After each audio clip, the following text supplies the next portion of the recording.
Most of the adventures in this book really happened. 1 or 2 were my own experiences. The others were experiences of boys in my school. Huck Finn really lived. Tom Sawyer is made of 3 real boys. My book is for boys and girls, but I hope that men and women will also read it. I hope that it will help them to remember pleasantly the days when they were boys and girls and how they felt and thought and talked, what they believed and what strange things they sometimes did. Mark Twain in the state of Connecticut, Hartford, 1876. Chapter 1. Aunt Polly decides her duty. Tom? No answer. Tom! No answer. The old lady looked around the room. When I find you, I'd... She did not finish. With her head down, she was looking under the bed. Only the cat came out. She went to the open door and looked toward the garden. No Tom was there. She shouted, You, Tom! There was a little noise behind her. She turned and caught a small boy, stopping him before he could escape. What were you doing in that corner? Nothing. Nothing? What is that on your hands and face? I do not know, Aunt Polly. I know. You've been eating sweets. I have told you 100 times not to eat those sweets. Her hand was raised in the air. It started down. It was very near. Oh, look behind you, Aunt. The old lady turned. The boy ran. In a moment, he was up on the high-board fence. Then he was on the far side of it. His Aunt Polly was surprised. Then she laughed a little. That boy, I never know what he will do next. And he knows that I do not want to hit him, but I should. And if he does not go to school this afternoon, I must make him work tomorrow. He does not like work, especially on Saturday when there is no school. He does not like work. All the other boys will be playing, but I must try to make him a good boy. He is my dead sister's son, and it is my duty. I must do my duty. Tom did not go to school, and he had a very happy afternoon. He came home late. He hurried to do his share of the evening work. His brother Sid had already finished his share. Sid was a quiet boy who had no adventures and also no troubles. While Tom sat eating, his Aunt Polly asked questions. She hoped to learn about his afternoon. Tom, was it warm in school? Yes, Aunt Polly. Did you wish to go swimming, Tom? Tom began to feel afraid. What did she know about this afternoon? No, Aunt Polly, not very much. She touched his shirt. It was dry. But Tom knew what she would touch next. He said quickly, But some of us put water on our heads because we were hot. My hair is not dry yet. He watched her face. Yes, she believed him. He was safe. And Aunt Polly was glad to believe that he had been good. The summer evenings were long. Tom walked along the street, whistling like a bird. Then he stopped whistling. He had met a stranger, a boy a little larger than he was. The boy's clothes were new and good, and he was wearing shoes. Tom would wear shoes and good clothes like these only to church on Sunday. Tom looked and looked. The boy's clothes seemed to become better and better, and his own clothes seemed to grow poorer. Neither boy spoke. If one moved, then the other moved. But they moved only to the side, in a circle. They remained face to face and eye to eye. Then Tom said, I can beat you. Try. I can. No, you can't. Yes, I can. No, you can't. I can. You can't. Can't. A moment of quiet. Then Tom said, I could beat you with one hand. Do it. You say you can do it. That hat. Hit it off my head if you can. I will. You are afraid. I'm not afraid. You are. I'm not. You are. More moving in a circle. Now they were shoulder to shoulder, each trying to make the other fall back. And then suddenly they were rolling in the dust. Each pulled at the other's hair, and each hit the other's nose. And now through the dust Tom appeared, sitting on the new boy, beating him with hard, closed hands. "Have you had enough?" said he. The boy tried to get free. He was weeping with anger. "Have you had enough?" Then the new boy said, "Enough." Tom let him stand up and walk away. But as soon as Tom turned, the new boy threw a stone, hitting Tom's back. Therefore, Tom followed him home and waited. The boy did not come out again. His mother came and said that Tom was a bad child. She told him to go home. It was late when Tom got there. Very quietly and carefully, he entered through a window. But his aunt was waiting for him. She had learned from Sid about Tom's afternoon. Now she saw his clothes and knew that he had been fighting. She knew what she must do. Tom would work all day on Saturday. Chapter 2. Strong Desire, Wise Action. Saturday morning came. All the summer world was bright and full of life. Tom appeared in the front of the house with paint and a big brush. He looked at the fence, and all joy left him. A deep sadness settled upon his heart. The fence was long and high. He wet the brush and moved it along the top board. He did it again, and did it again. He looked at what he had done. The painted part was very, very small. The whole fence was very large. He sat down. He felt that he could not continue. Jim, a boy who worked for the family, came through the gate. He was going to get water, and he was singing happily. Tom said, "Jim, I will get the water if you will paint." Jim said, "No, I must get the water." "Are you afraid of Aunt Polly? She won't hurt you.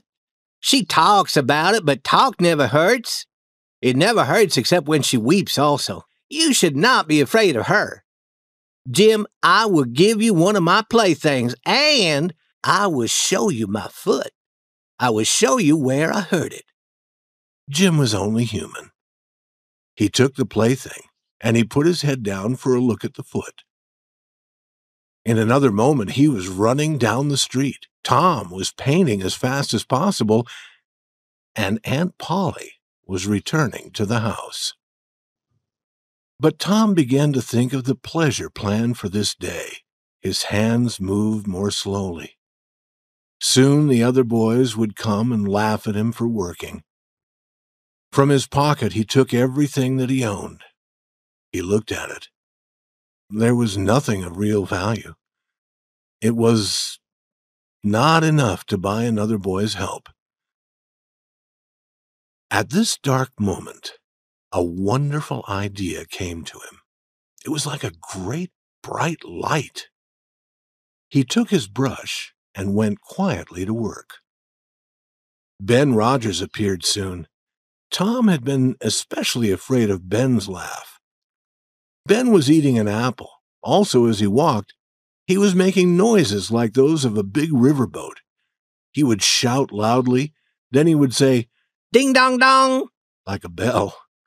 Then he would shout again and say, "Ding dong dong," again, and make other strange noises.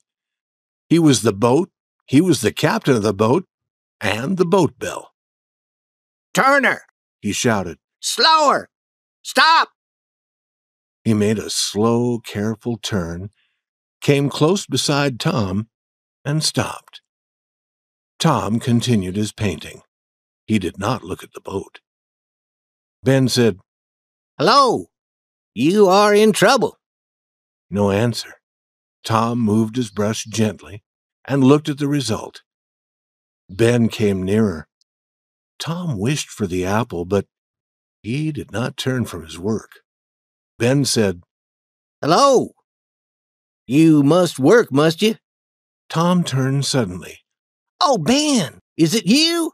I did not see you." I'm going swimming, I am. Do you wish you could go with me, or would you rather work? Tom said, What do you mean, work? That is work. Tom returned to his painting. It may be work and it may not be, but it is fine for Tom Sawyer. Do you mean that you enjoy it? Enjoy it? Does a boy have a chance to paint a fence every day? Here was a new idea. Ben stopped eating his apple. Tom moved his brush, stepped away to look at the result, added a little paint here and there, stepped away again. Ben watched. He was more and more interested. Then he said, Tom, let me paint a little. Tom thought. Then he said, No, Ben. Aunt Polly wants this fence to be perfect. If it was the fence behind the house, you could help. But this fence beside the street must be done very carefully. There is not one boy in 1,000 who can do it well. Oh, Tom, let me try. Only a little. I will be careful, Tom. I'll give you part of my apple. No, Ben, I'm afraid I will give you all of it. Tom gave the brush to Ben, slowly, but with joy in his heart. And while the boy, who a few moments before had been a riverboat worker and became hot in the sun, Tom sat under the tree, eating the apple and planning how to get more help. There were enough boys. They came along the street, stopped to laugh, but remained to paint. After Ben, Bill Fisher painted. Then Johnny Miller came. Each one paid to be allowed to work. In the middle of the afternoon, Tom was very rich. He had many playthings, a small cat with one eye, a piece of broken blue glass, and much more. And he had not worked, and the whole fence had been painted 3 times. There was no more paint. With more paint, Tom would soon have owned everything belonging to the other boys, and the other boys in the village would have owned nothing. Tom had discovered a great law of human action. A man or a boy will desire something if it's not easy to get. Chapter 3. Tom is an army officer. Delightful sadness. Tom went to report to Aunt Polly. She was sitting beside an open window. She was half asleep, and she was holding the sleeping cat. She was surprised to see Tom. She thought that he had run away from his work long ago. Tom said, May I go and play now, Aunt? Already? How much have you done?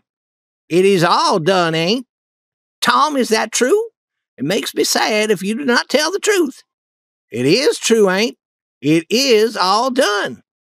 She went to see, and her surprise was very great. You can work when you want to, Tom, but you do not often want to.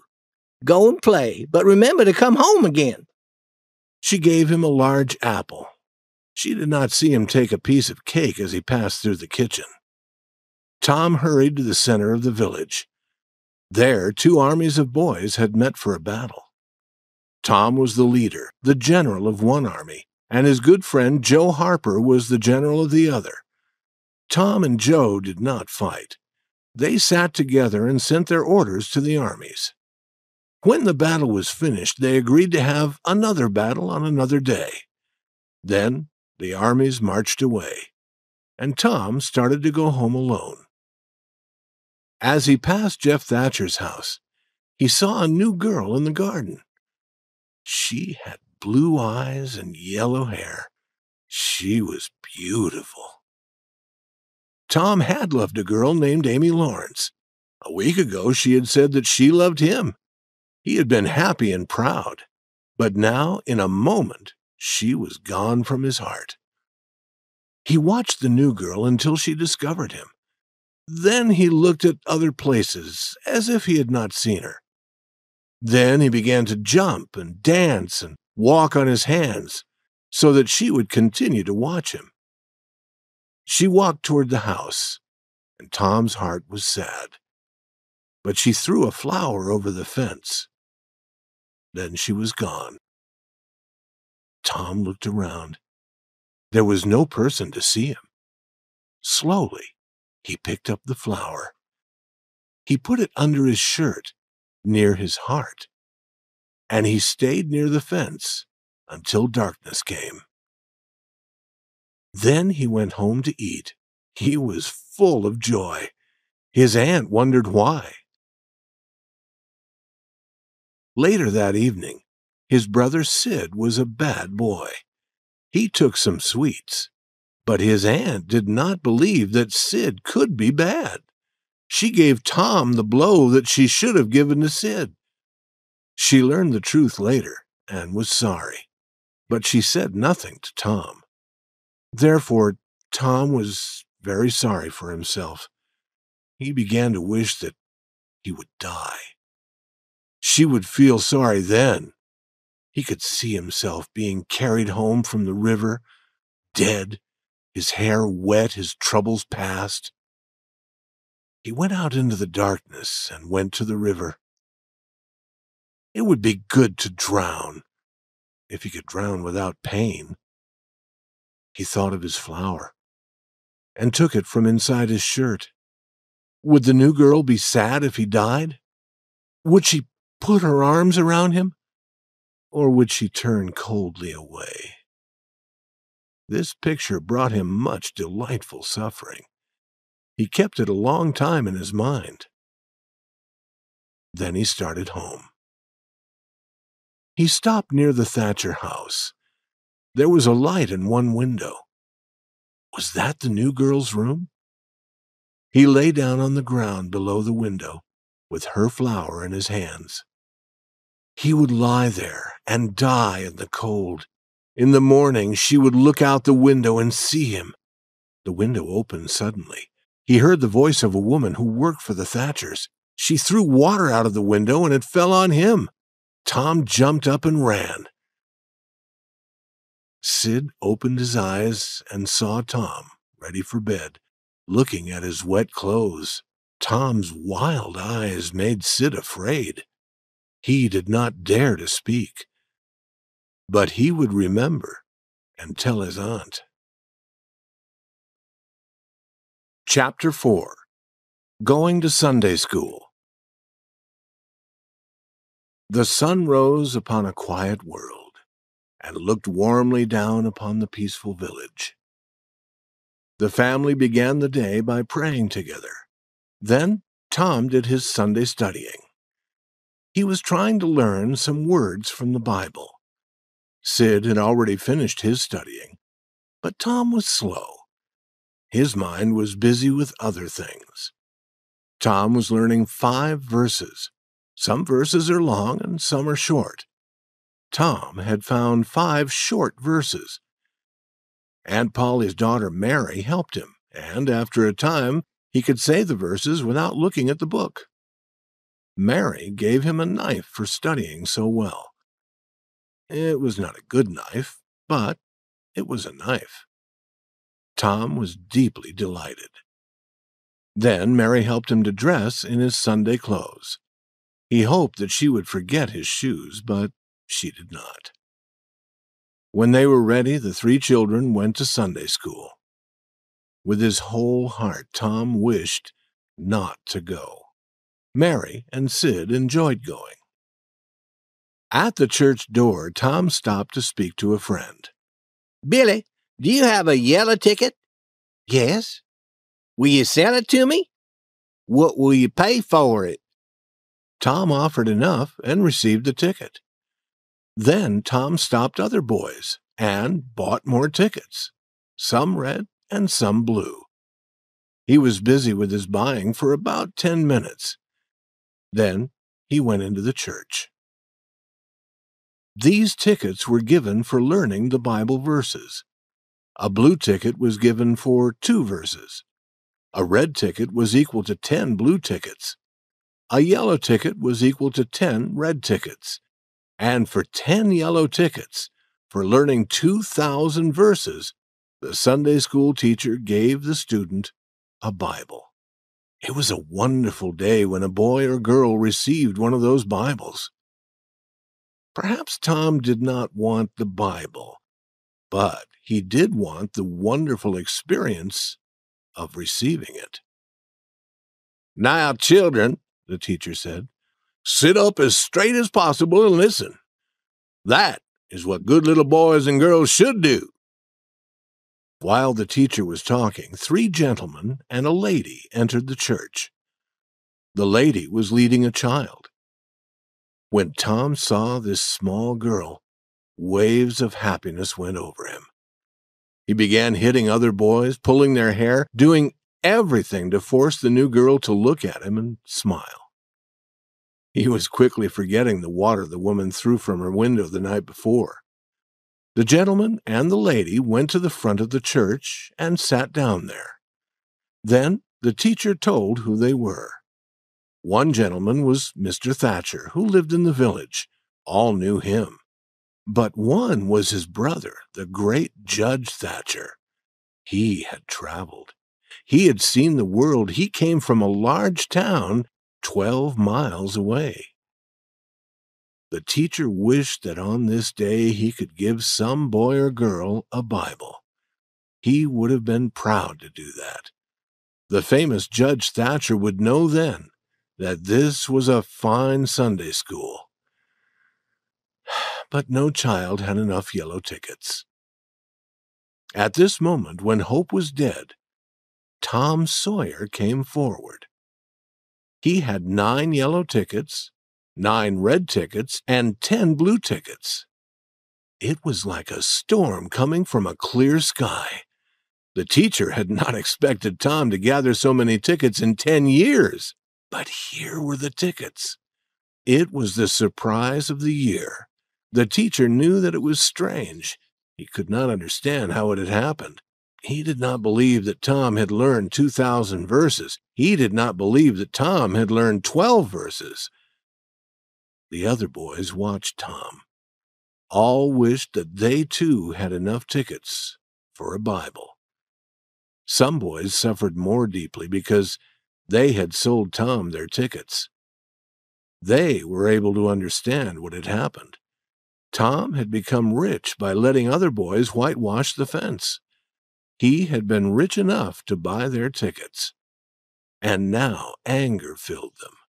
They saw clearly what fools they had been. Tom stood in a place of honor beside the judge. The judge put his hand on Tom's head and called him a fine little man. Tom could not speak. His breath would not come. His heart was shaking. This was partly because the judge was a great man, but it was chiefly because the judge was her father. The judge asked his name. Tom? "Is that all of it?" Thomas? "But you have more, perhaps, another name?" "Tell the gentleman your other name, Thomas," said the teacher. Thomas Sawyer. "That is a good boy. You are a fine, manly little fellow. 2,000 verses is a very, very great many, and you never can be sorry that you learned them. Learning makes great men and good men. You will be a great man and a good man some day, Thomas. Then you will remember this day. Then you will be glad that you went to Sunday school. Now, Thomas, tell me and this lady some of what you have learned in your Bible verses. We are proud of little boys who learn. Now you know the names of the 12 great followers of Jesus Christ. Tell us the names of the first 2. Tom's face became red, and he looked down at his feet. The teacher knew that Tom could not answer, but he felt that he must speak. He said, "Answer the gentleman, Thomas. Do not be afraid." Tom said nothing. Surely you will tell me, said the lady. The names of the first 2 followers of Jesus Christ were... Tom remembered 2 names from the Bible. He did not remember who the people were or what they had done. but the two names were always together. He shouted them now. David and Goliath! But David and Goliath had not been among the 12 great followers of Jesus Christ. Their story was in a different part of the Bible. David was a boy, and Goliath was a man of very great size and strength. They were enemies, and David had killed Goliath. Let us be kind enough to look away from the rest of the scene of Tom Sawyer in Sunday School. Chapter 5. In Church. The bell of the small church began to ring. The people began to gather to hear Mr. Sprague speak to them. Mr. Sprague spoke to them in church every Sunday and prayed with them. The Sunday school children now sat with their fathers and mothers, who would try to keep them quiet. Aunt Polly came, and Tom and Sid and Mary sat with her. Tom was placed as far as possible from the open window and the interesting summer scenes outside. Other people came in and went to their seats. There were the old and poor. There were the middle-aged. There were the pretty girls in bright summer clothes and the young men with their eyes following the girls. There was Mrs. Douglas, whose husband died. She was rich and good-hearted, and she lived in the big house on Cardiff Hill. There was Mufferson, the good boy of the village. He came to church with his mother. All the other mothers talked of his goodness. All the other boys did not like him. Now the bell was heard again, and then the church became very quiet. They were ready to begin. They began with a song. After the song, Mr. Sprague read a very long list of meetings to come in the following week. Then he prayed. He prayed for many things and for many people. He prayed for the church and for the little children of the church and for the other churches of the village and for the village and then for the whole country and for the government and then for people of far-off countries. Tom did not enjoy hearing Mr. Sprague pray, but he knew he must remain quiet. While Mr. Sprague prayed, a flying bug stopped on the back of the seat in front of Tom. It moved its front legs together, one over the other. It put them around its head and seemed to pull until Tom thought the head would separate from the body. It used its back legs to clean its wings, and it did all this slowly, as if knowing that it was safe. And indeed, it was safe. Tom did not dare to reach for it. He believed that his soul would be destroyed suddenly if he did such a thing while Mr. Sprague was praying. But with the last words, his hand began to move forward. When the last word came, the bug was in his hand. But his aunt saw this. She told him to let the bug fly away. Then Mr. Sprague began a longer talk. He read the words he was saying, and Tom counted the pages as he turned them. After church, Tom always knew how many pages there had been. He did not often know what had been said. But this morning, Tom was interested for a little while. Mr. Sprague talked about future peace in the world. The strong and powerful nations, he said, would be friends of the weak. The strong, he said, would be like a strong wild animal of the forest. The weak would be like a weak animal of the farm. But the strong animal would not hurt the weak animal. They would lie down beside each other in peace. They would be so gentle and friendly that a little child could lead them. Tom wished to be that child. Then there was no more talk about animals. Again, Tom began to suffer. He remembered a valuable object that he carried, and he took it from his pocket. It was a large black bug in a small box. The bug quickly took a painful hold on Tom's finger. The next moment, the bug was on the floor on its back, and Tom's finger was in his mouth. The bug lay there moving its legs, but it could not get on its feet again. Tom could not reach it. It was too far away, but he watched it. Other people, also not interested in Mr. Sprague's words, found pleasure in watching the bug. Then a dog entered the church. He was sad at heart. He wanted some new, different thing to do. He saw the large black bug, and his tail lifted and moved a little happily. He looked at the bug carefully, walked around it, put his nose nearer, lay down with the bug between his front feet, and began to sleep.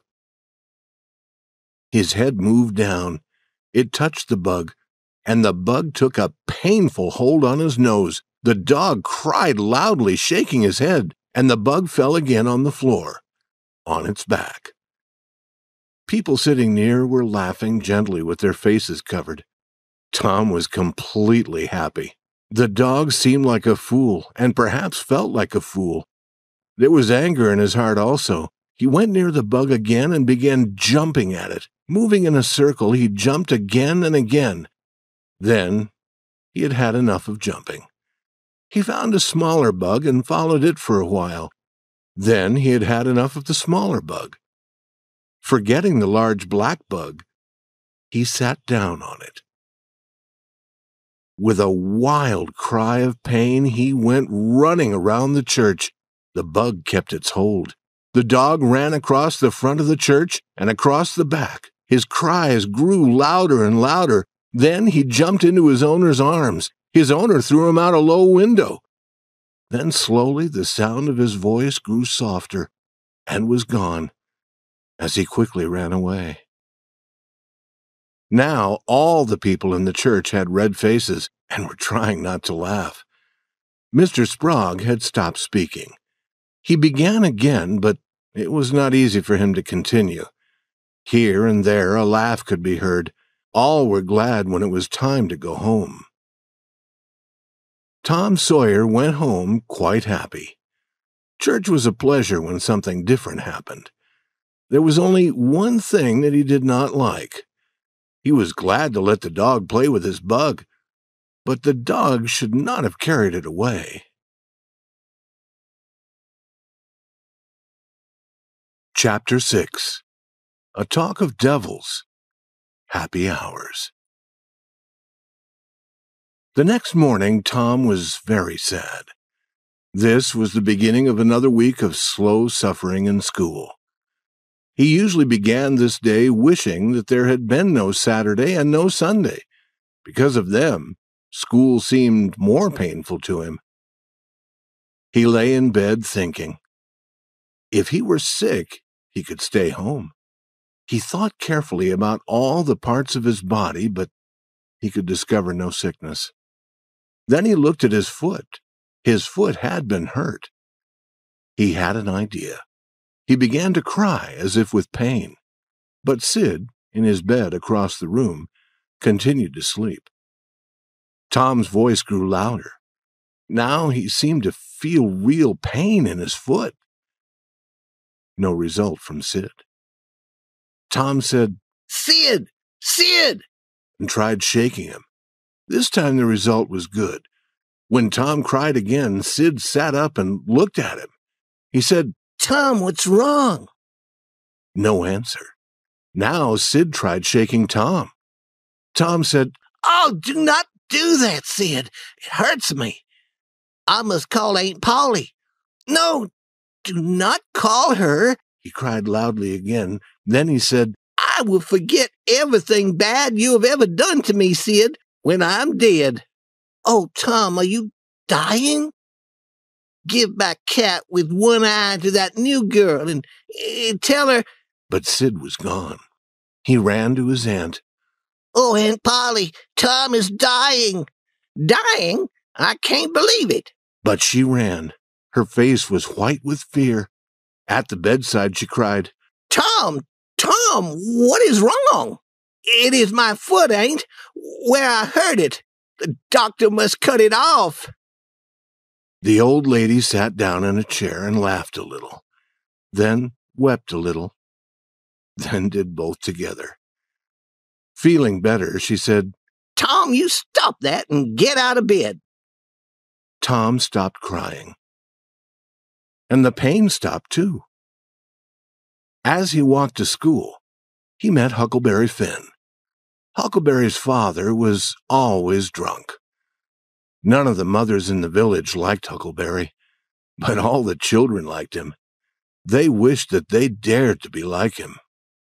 Tom also wished he could be like Huckleberry. He had been ordered never to play with him. Therefore, he played with Huckleberry every time it was possible. Huckleberry was always dressed in old clothes. The clothes were always too big for him. His hat was full of holes. The bottom of his coat touched the ground. He came and went as he wished.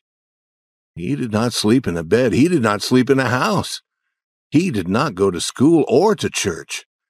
He could go swimming or fishing when and where he might choose.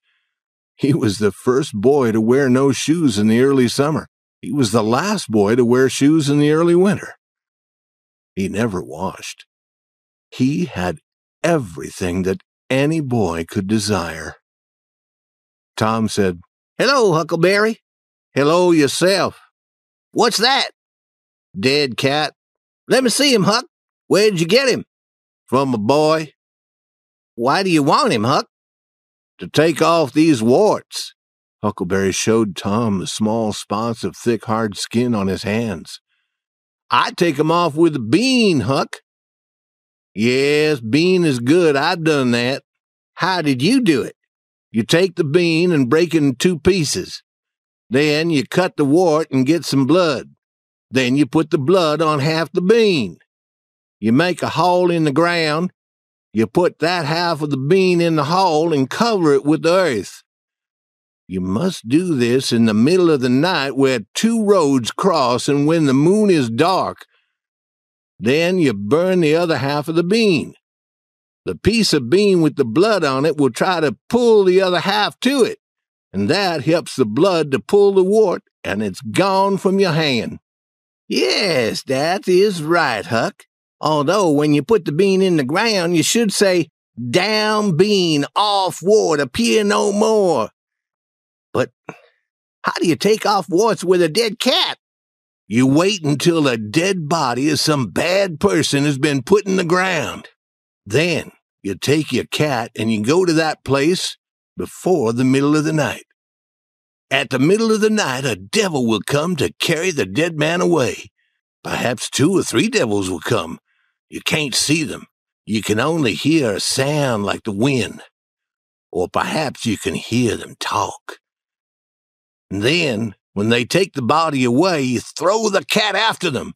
You say, 'Devil follow body, cat follow devil, warts follow cat.' And that'll take off any wart." "Did you ever try it?" "Not yet." "Huck, when are you going to do it?" "Tonight. I think that they will come to get old Hoss Williams tonight." "But they put him in the ground Saturday. The devils would take him Saturday night." "The devils can't come out until 12. At 12 on Saturday night, it is Sunday. Devils can't come on Sunday." "I never thought of that. Let me go with you." "If you won't be afraid." "Afraid? Will you come to my house and call to me? Make a noise like a cat." "Yes, but you answer.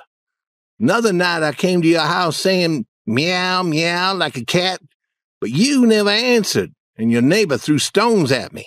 "Aunt Polly was watching me, but I will meow this time." Tom continued walking to school. He went in quickly and sat in his seat. The teacher looked at him. "Thomas Sawyer." Tom knew that trouble was coming when his whole name was used. "Why are you late again?" Tom looked around the room. He saw the new girl. No girl sat in the seat beside her, and the girls sat in all the other seats on the girls' side of the room. He said, "I stopped to talk with Huckleberry Finn." All the children looked at Tom. It was very foolish to say that to a teacher. "Thomas Sawyer? I never heard more surprising words. Take off your coat. The teacher had a supply of thin branches cut from a tree. He used and broke several of these while beating Tom's back. Then he ordered, "Go and sit with the girls." The new girl turned her back toward Tom. Then, after a short time, she turned toward him, and she saw an apple on the table in front of her. She moved it away. Tom gently moved it toward her. She moved it away again. Tom returned it. Then she let it remain where he had placed it. Now Tom began to make a picture on a piece of paper. He held one hand over it while he worked, and she could not see it. She tried to see. He seemed not to notice her interest. Then she said, "Let me see." He showed her. It was a picture of a house. It was not good, but she thought it was. "It is nice. Now make a man." The man was bigger than the house. "It is beautiful. Now make me." He made a picture of another person. "That is very nice. I wish I could make pictures." "I would teach you at noon. Do you go home to eat?" "I will stay if you stay." "Good. What is your name?" "Becky Thatcher." "What is yours?" "Oh, I know. It is Thomas Sawyer." "That is my name when they beat me. I am Tom when I am good. You call me Tom, will you?" "Yes." Now Tom began writing something, hiding it with his hand. She asked to see. "Oh, it is nothing. You don't want to see it." "Yes, I do." "You would tell what it is." "I promise never to tell." "Oh, you do not want to see." "I will see." She put her small hand on his, and then Tom let her pull the writing away. She read these words: "I love you." "Oh, you bad thing." And she hid his hand, but her face showed pleasure. At this moment, the boy felt a hand on his ear and a pull lifting him from the seat. He was returned to his usual seat. The whole school laughed. But although Tom's ear hurt, his heart. Chapter 7. An Agreement is Made. At noon, Tom ran to Becky and said softly in her ear, "Start to go home with the others, and then return here. I will do the same." Soon both had returned. Now they were alone in the school. They sat together, and Tom put his hand on Becky's, guiding it. They made a picture of another house. Then they talked. Tom was filled with happiness. He said, "Becky, were you ever engaged?" "What does that mean?" "Did you ever promise to marry any boy?" "No." "Would you like to be engaged?" "What do you do?" "You tell a boy you will marry him. Then you kiss. That is all. It is easy." "Why do you kiss?" "They always do that. Do you remember what I was writing?" "Yes." "What was it? Shall I tell you?" "Yes, but not now. Tomorrow." "No, now. I will say it quietly, Becky, close to your ear." He put his arm around her and he said the words quietly. "Now, you tell me." She made him turn his face away. Then she came near. Her breath moved his hair as she said, "I love you." Then she jumped away from him and ran around the seats, with Tom running after her. He caught her in a corner with her hands over her face, but her hands dropped. Tom kissed her and said, "Now it is all finished, Becky. And always after this you can't love any boy except me, or marry any boy except me. And you can't marry any girl but me." "Certainly, that is part of it. and we will walk to school together because we are engaged. It is nice. I never heard of it before. Oh, it is fine. Me and Amy Lawrence... The big eyes told him that he had said the wrong thing.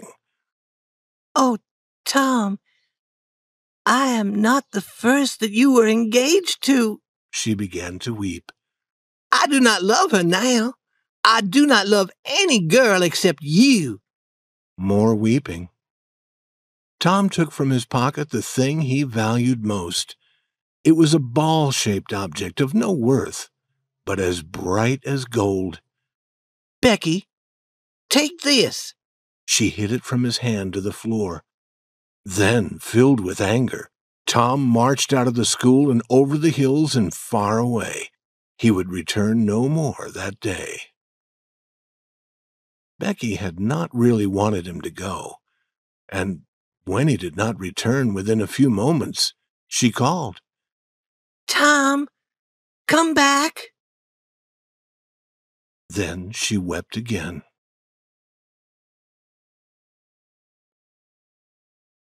Chapter 8. Tom Decides What to Do.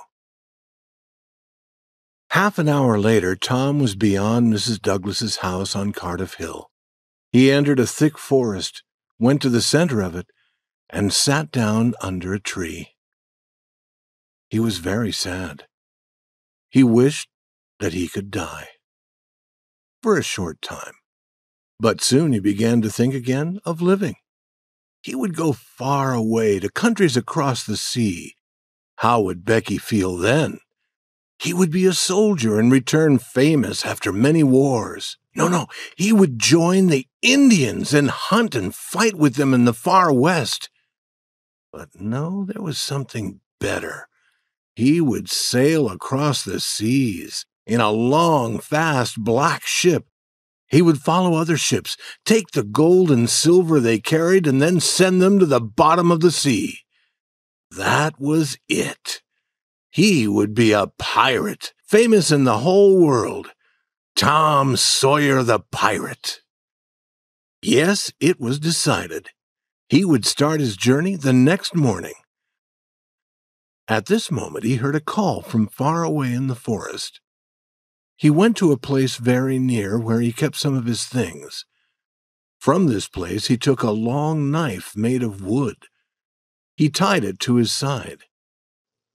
He was not Tom Sawyer now.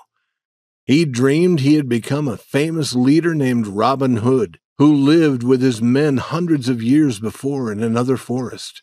He advanced slowly, moving carefully from behind one tree to another.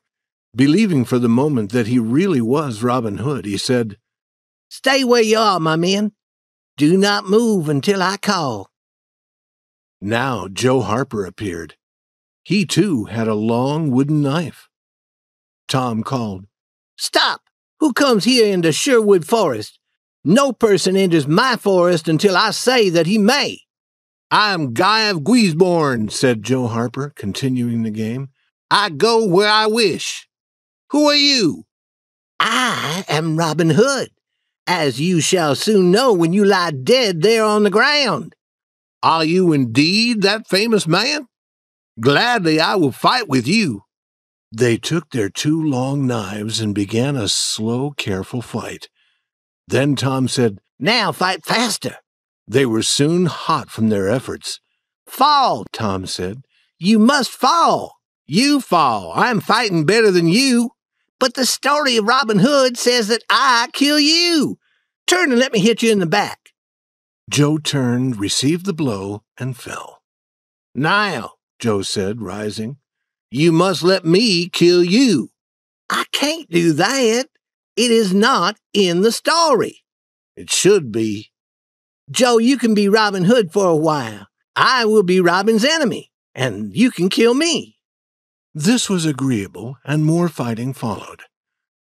Then Tom became Robin Hood again, and he was hurt, and all his blood ran from his body. And Joe, who had now become all of Robin Hood's men, watched with tears in his eyes as Robin Hood died. Then The boys went home. They were sad because Robin Hood had lived so long ago. They would have liked living with him in Sherwood Forest better than being President of the United States. Chapter 9. Indian Joe Explains. At 9 that night, Tom and Sid were sent to bed as usual. They prayed, and Sid was soon asleep. Tom was waiting. Time passed very slowly. Little noises came out of the darkness. The cry of a far-off dog was heard in the night air and was answered by another dog. By that time, Tom was asleep. Then there came among his dreams the call of a cat. A neighbor opened a window. Tom heard this, and a minute later he was through his window. He meowed as he went. Then he jumped. Huckleberry Finn was there, with his dead cat. In half an hour, the boys were in the graveyard. The graveyard was on a hill, 1.5 miles from the village. There was an old board fence around it. A light wind sounded in the trees, and Tom was afraid that the sound came from the spirits of the dead. The boys talked little. The time and the place and the quiet were heavy on their hearts. They found the new grave and sat down under the branches of 3 big trees near it. They waited a long time. After a while, Tom felt that he must talk. Huck, do you believe that the dead people are pleased to have us here? I wish I knew. Huck, do you think Hoss Williams hears us talking? His spirit hears us. I wish I had said Mr. Williams. But all the people said Hoss. You must be careful how you talk about dead people, Tom. There was no more talk for a while. Then Tom touched Huck's arm. Did you hear it? There it is again. Now you hear it. The two held each other with fast-beating hearts. Tom, they're coming. What shall we do? I do not know. Will they see us? Tom, they can see in the dark like cats. I wish I had not come. Oh, do not be afraid. We are doing nothing. If we are completely quiet, perhaps they won't see us. I will try, Tom, but I'm shaking. Listen. The sound of voices came from the far end of the graveyard. Look. See there, said Tom. What is it? It is devil fire. Oh, Tom, this is very bad. Some dark shapes came near, carrying a light. Huckleberry said, shaking more, It is the devils, 3 of them. Tom, we are in great trouble. Can you pray? I will try. Tom began to pray. Tom, they are human. That is old Muff Potter's voice. He's drunk as usual. He won't see us. Huck, I know another voice. It is Indian Joe. Devils would be better than that half-Indian. What do they want here? Then the boys were quiet, because the 3 men had arrived at the new grave. Here it is, said the third voice. In the light, the boys saw the face of young Dr. Robinson. He was so near that the boys could have touched him. Hurry, men, he said. The moon may appear from behind the clouds. The other 2 men began opening the grave. For a while, no sound was heard except the sound of their work. Then they came to the box which contained the body. They opened it and lifted the body out of the box. The moon appeared, and the dead man's face could be seen. Potter held up a knife. Now, Doctor, the thing is ready, and here it stays, unless you pay us $5 more. You have your money, the doctor said. You and your father once sent me to jail, Indian Joe said. 5 years ago. Do you think I would forget? Now, you pay. The doctor hit him suddenly, and Indian Joe fell. Potter dropped his knife. You hit my friend, he said. He jumped at the doctor, and the two began fighting. Now Indian Joe was on his feet again. He picked up Potter's knife and began moving like a cat around and around the fighters. He was watching for a chance to strike the doctor. Suddenly, the doctor was free. He picked up a board and used it to strike Potter, who fell quickly to the ground. At the same moment, Indian Joe saw his chance. The whole length of the knife went into the doctor's body. The doctor fell, partly on Potter, covering Potter with his blood. Clouds covered the moon, and the two boys ran into the darkness. When the moon appeared again, Indian Joe was looking down at the two men lying on the ground. The doctor made some sounds that were not possible to understand, and then, after a long breath, he was quiet. The Indian said, "Now, that is finished."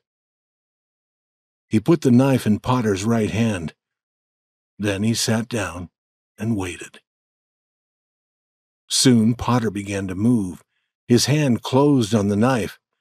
He looked at it and let it fall. Then he sat up and looked at the doctor's body. "What happened, Joe?" he said. "It is a bad business," said Joe. "Why did you do it?" I never did it." Potter was shaking. "I was drunk. I do not remember what happened. Did I do it, Joe? I never wanted to do it." "He hit you, and then you did it. But you have always been good to me, Muff Potter. I won't tell." "Oh, Joe, I will bless you for that as long as I live." And Potter began to weep. This is no time for weeping. You go that way, and I will go this way. Move, now." Potter started running. Joe stood watching him. "He forgets his knife because he is drunk. When he remembers, he will be afraid to return for it." 2 or 3 minutes later, the dead doctor, the body from the grave, the open box, were alone under the moon.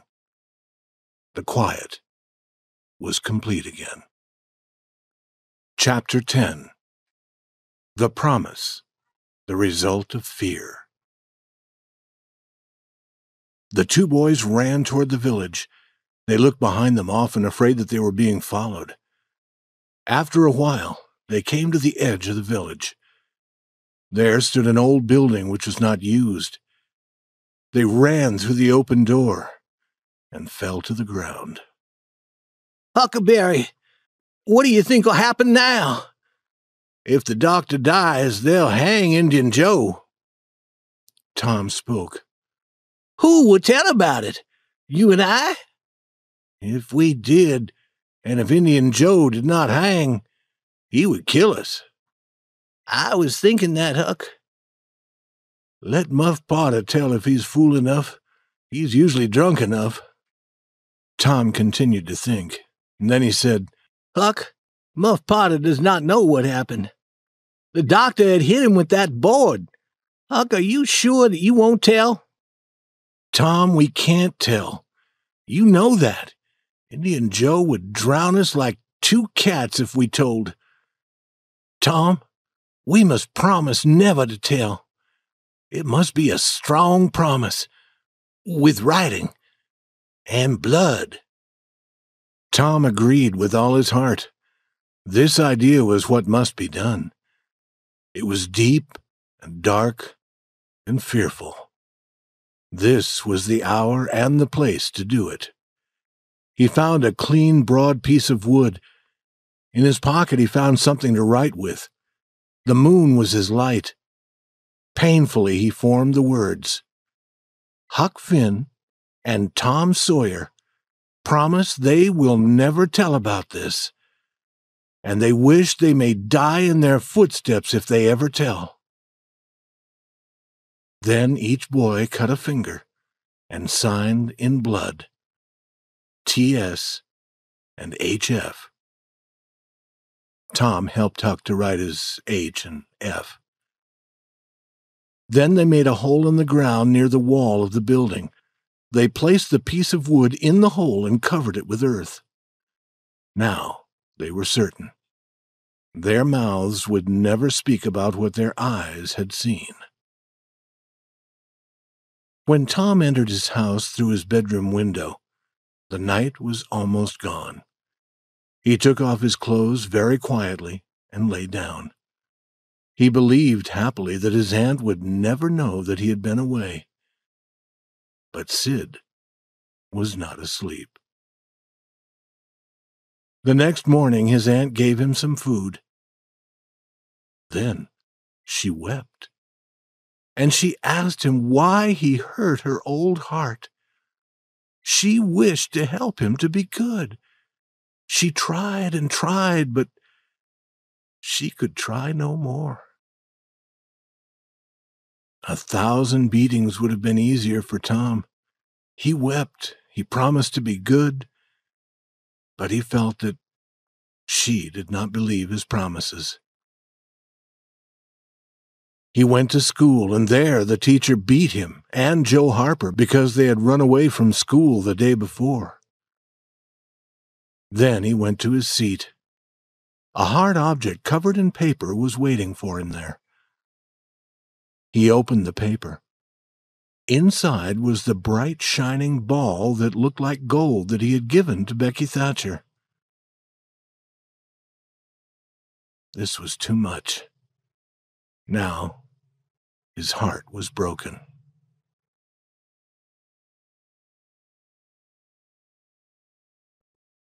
Chapter 11.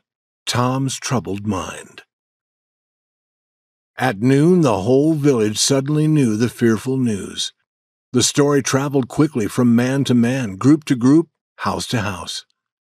The school teacher closed the school. The knife had been found. It was known to be Potter's knife, and Potter had been seen washing himself in a small stream in the very early morning. When seen, he had run away. All this was very strange, especially because Potter almost never washed. All the people in the town were slowly going toward the graveyard. Tom joined them. He did not wish to go, but something seemed to force him. He arrived at the fearful place and saw the scene again. It seemed 100 years since he had seen it before. A hand touched his arm. He turned. His eyes met Huckleberry's. Both looked away. Were they being watched? Now Tom began to shake because he saw Indian Joe. Then Muff Potter appeared. A few people saw him. They shouted. The crowd separated and Potter walked through. A village law officer was holding his arm. Potter's eyes showed his fear. When he stood beside the dead doctor, he put his face in his hands and began to weep. "I did not do it, friends," he said. "I did not do it." "Who said you did?" a voice shouted. Potter lifted his face and looked around without hope. He saw Indian Joe and said, "Oh, Indian Joe, you promised me that you would never—" "Is this your knife?" It was held by the law officer for him to see. Potter began to fall. Men caught him and let him go slowly down to the ground. Then he said, "I thought that I should come and get—" He stopped, shaking. Then he said, "Tell him, Joe. Tell him." Indian Joe told his story. Huckleberry and Tom stood not able to speak, and with eyes wide with fear. They expected the skies to open with a sudden storm to strike down Indian Joe. But he finished his story and stood there, living and whole. They wished to tell the truth, but they did not dare. During a week after this, Tom could not sleep well. One morning, Sid said, "Tom, you talk in your sleep so much I can't sleep half the night." Tom's face became white and he looked away. "This is bad," said Aunt Polly. "There's something in your mind, Tom. What is it?" "Nothing." But Tom's hand was shaking. He could not lift his cup. "And you say fearful things," Sid said. "Last night you said, 'It is blood, it is blood.' You said that again and again. Then you said, 'Do not hurt me, I will tell.'" "Tell what?" Aunt Polly said, "I understand. It is that killing. I dream about it also." Mary said that she also dreamed about it. And then Sid stopped talking. Slowly, Tom's mind grew quieter, and his sleep was easier. Almost every day during this bad time, Tom went to the jail window and gave Potter some small gift. Then he felt happier. The village people wanted to put Indian Joe in jail also. Like Muff Potter, he had been helping the doctor to carry away that dead body from its grave. But the people did nothing. All were afraid of Indian Joe. Chapter 12. Tom Shows His Kindness. Tom had a new and great trouble. Becky Thatcher was ill. He was afraid that she might die. The joy of life was gone. He played no games. He was not interested in anything. His aunt did not know what was wrong. She tried to find some help for him. She was always reading about health. She read about how to go to bed, and how to get up from bed, what to eat, and what to drink, and what clothes to wear for good health, and how to think for good health. She believed all that she read. When she read something new, she wanted to try it. She took Tom outside in the early morning and poured cold water over him. Then she covered him with a wet cloth and put him to bed with heavy covers over him. When he was so hot that water formed on his skin, she was happy. She thought that this would help him. But Tom became sadder and sadder. She tried pouring hot water over him instead of cold. She tried less food. Soon, Tom stopped fighting against what she did, and then she was sure that he was very ill indeed. Next, she heard of something new named painkiller. She put some in her own mouth to taste it. It was like a mouthful of fire. She gave some to Tom and watched him. This painkiller had a strong result. The boy was wildly interested.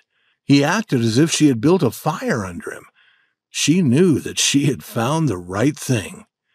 And Tom knew that it was time for him to act. He thought of several plans. He decided to say that he liked painkiller. He asked for it so often that his aunt gave the whole container to him. Now he could have painkiller at any time. She did not know that every day he put some in a hole in the floor.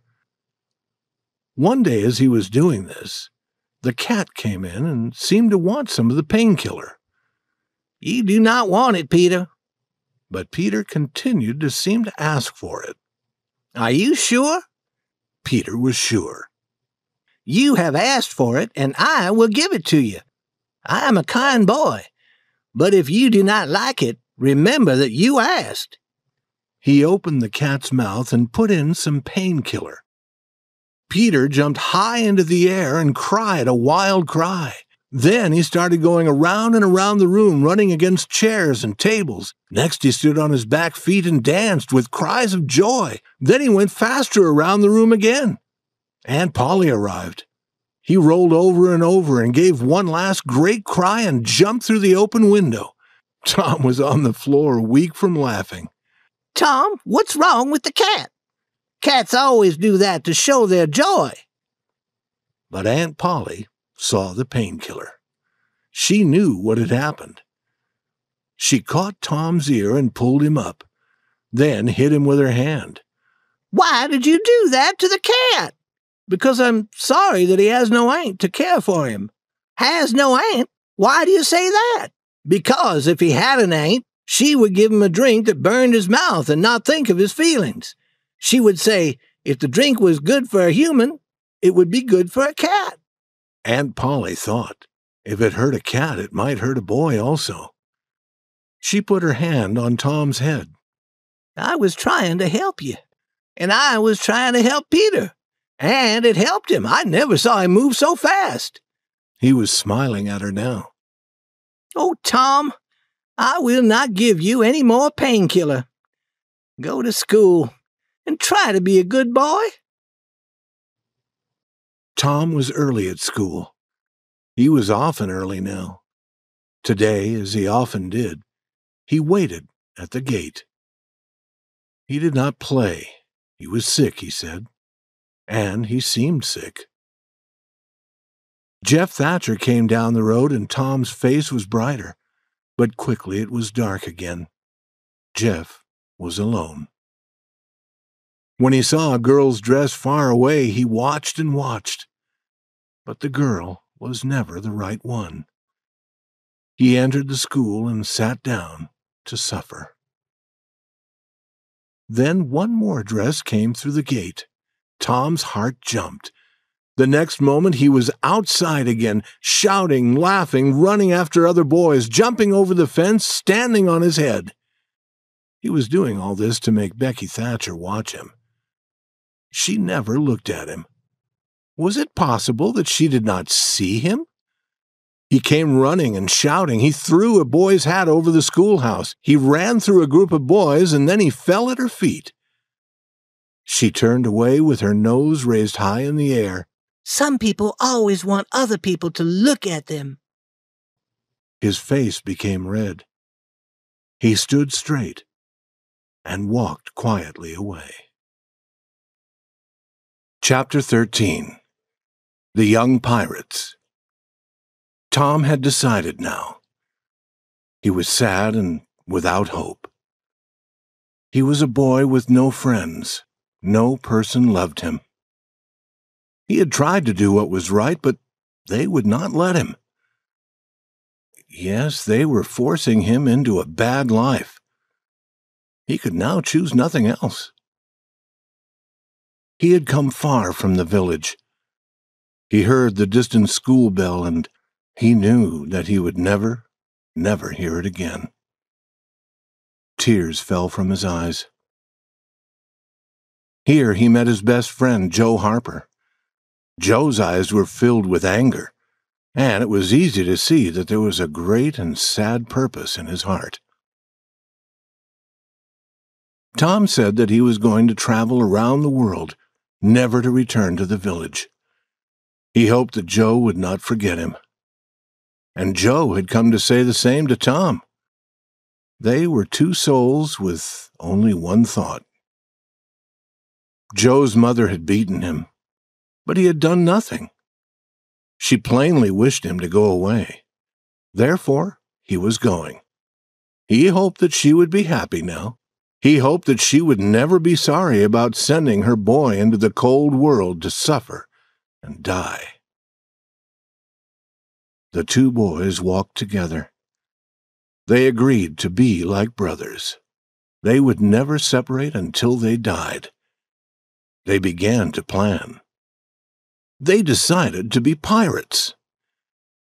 3 miles south of the village, there was an island in the river. The Mississippi River was a mile wide there. The island was long and not very wide, and it was covered with trees. No people lived on it, and few people lived on the river's shore near the island. It would be a good place for pirates. Then they met Huckleberry Finn, and he joined them. They talked, and then they separated. They would meet again beside the river 2 miles north of the village at 12 that night. Tom knew where they could find a small boat. They would take it. Each boy would bring food and other useful things if possible. Tom arrived with meat and a few other things. He stopped among the trees on a hill above the meeting place. There were many stars, and it was very quiet. The great river lay like an ocean at rest. Tom listened a moment, but the quiet was broken by no sound. Then he whistled gently. The whistle was answered from below. Tom whistled 2 more times and was answered again. Then a voice said, "Who goes there?" "Tom Sawyer, the Black Pirate. Name your names." "Huck Finn, the Red-Handed, and Joe Harper, the Destroyer of the Seas." Tom had taken these names from his best-loved books. "Speak the word." 2 voices spoke together. "Blood! Blood!" Tom went down the hill to join them. The Destroyer of the Seas had also brought meat, and Finn, the Red-Handed, had some tobacco. The Black Pirate said that they must also have fire. They went to a large riverboat that was near, and they took some of the fire burning there. They knew that there were no men on the boat. The boatmen were all in the village. But the boys moved very quietly and carefully. Pirates must be pirates. With Tom as captain of their ship, they left the shore and went into the middle of the river. From here, they let the moving river carry them along. They passed the distant village. 2 or 3 lights showed where it was, peacefully sleeping. The Black Pirate stood in the boat looking for the last time at the scene of his early joys and later sufferings. He wished that his aunt could see him now, facing the fearful future with a smile on his lips. After 2 hours, their boat touched the island. There was an old sail in the boat. They spread this over their supplies under the trees. They would sleep in the open air, as pirates should. They built a fire and cooked some meat. It seemed wonderful to be eating in that wild, free manner in the forest, far from other people. They said that they would never return to a village or town again. After eating, they lay on the ground, talking. The fire lighted their faces and trees near them with a red light. Huck prepared to smoke some of his tobacco. Soon he was blowing out a cloud of smoke, and the other pirates were wishing that they could do the same. Huck said, "What do pirates do?" Tom said, "Oh, they enjoy life. They follow other ships and catch them and burn them. They take the money from those ships and put it in a deep hole in the ground on their island. Then they kill the people on the ships. They carry the women to the island," said Joe. "They do not kill the women." "No," Tom agreed. "Pirates are good. They do not kill the women, and the women are always beautiful. And their clothes are covered with gold and silver," said Joe. "Whose clothes?" said Huck. "The pirates." Huck looked down at his clothes. "I am not dressed for a pirate," he said, "but these are my only clothes." The other boys told him that the fine clothes would come later when they began their adventures. Slowly their talk ended. The Red-Handed went to sleep quickly. The Destroyer of the Seas and the Black Pirate could not sleep so quickly. They began now to have some doubt. Had it been wrong to run away from home?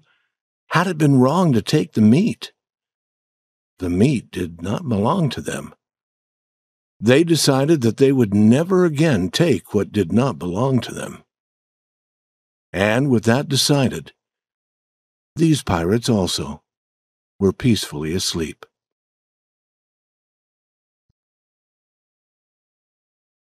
Chapter 14. Island Life. Tom quietly leaves. Opening his eyes, Tom wondered where he was. He sat up and looked around. Then he remembered. It was cool, and the light was the gray color of early morning. It was a delightful feeling of rest and peace in the deep quiet of the forest. A thin blue breath of smoke rose from the fire. Joe and Huck were yet asleep. Now, far away, a bird called. Another answered. Slowly, the cool gray of the morning changed to white. More sounds were heard. The life of the forest began to show itself to the watching boy. Bugs appeared and started their day's labors. Birds were making many noises now. A big bluebird stopped very near to Tom. It turned its head to one side and sat watching its strange new neighbors. Small animals appeared, and they also looked at the boys and seemed to be talking to them. Perhaps they had never seen a human being before. Perhaps they did not know whether or not to be afraid. Tom called to the other pirates. Within a few minutes, they were all playing in the river near the shore. Their boat had been carried away, but this pleased them. They were certain now that they would never return to their village. Happy and hungry, they built their fire. Huck had found some good water to drink. While Joe cooked some meat, Tom and Huck went to the river and caught some fish. Joe cooked these with the meat. No fish had ever tasted so good. Then Huck smoked. After that, they all started to walk through the trees to see what they could discover. They found much to delight them, but nothing surprising. The island was almost 3 miles long and 1/4 of a mile wide. It was very near to the shore on one side, but far from the shore where their village was. They played in the river often. It was the middle of the afternoon before they returned to their fire. They ate some meat again, and then they sat in the shade to talk. But the talk soon stopped. The quiet, the loneliness were beginning to change their happiness. They began to be sad. Tom and Joe were thinking of home. Finn the Red-Handed, who had no home, was thinking of the places where he usually went to sleep. But they did not speak to each other of this weakness. Now they heard a distant sound. They looked at each other and listened. There was a long quiet, and then the sound. Then a long, long quiet, and then again. We must go and see. They jumped up and ran to the shore nearer the town. The trees there were small and grew thickly. Through them the boys looked across the water. They saw a big riverboat. It was the boat that crossed the river many times every day. Now it was coming slowly down the river. It was crowded with people. There were many small boats around it. Then from the riverboat came a cloud of white smoke, and then another boom. I understand now, said Tom. Some person is drowned. That is right, said Huck. They did that last summer when Bill Turner was drowned. A big gun makes that boom, and then the body rises to the top of the water. I wish I was on that riverboat now, said Joe. I wonder who is drowned, said Huck. They continued to listen and watch. Then a thought came into Tom's mind like a sudden light. Boys, I know who is drowned. They are looking for us. This was a wonderful thing to know. Hearts were breaking for them. Tears were falling. People were sorry that they had not always been kind to them. The whole town was talking about them. This was fine. It was good to be a pirate.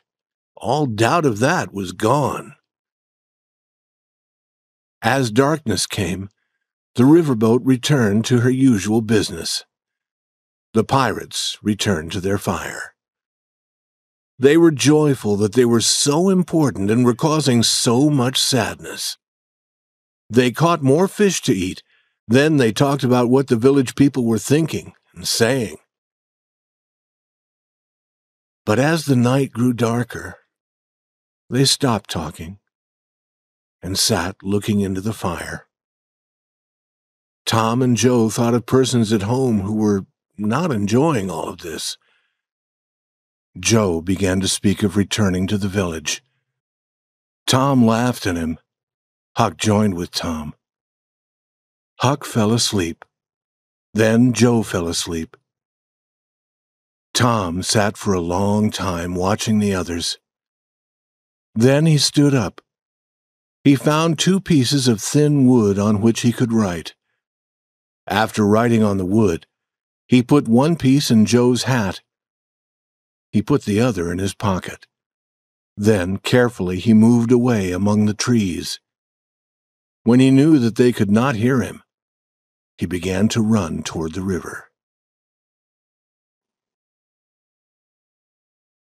Chapter 15. Tom learns what is happening.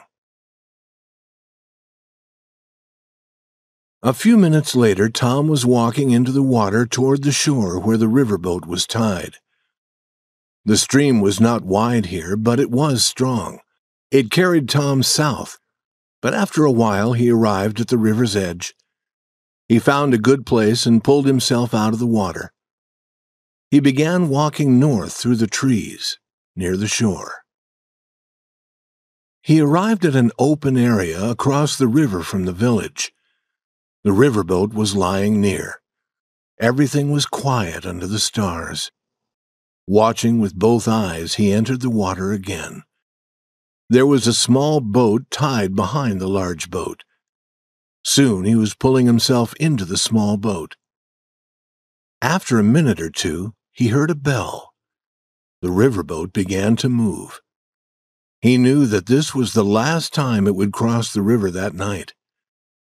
12 minutes later, the boat stopped. Tom was quickly in the water again, swimming to the shore. Soon he had jumped over the fence behind his aunt's house.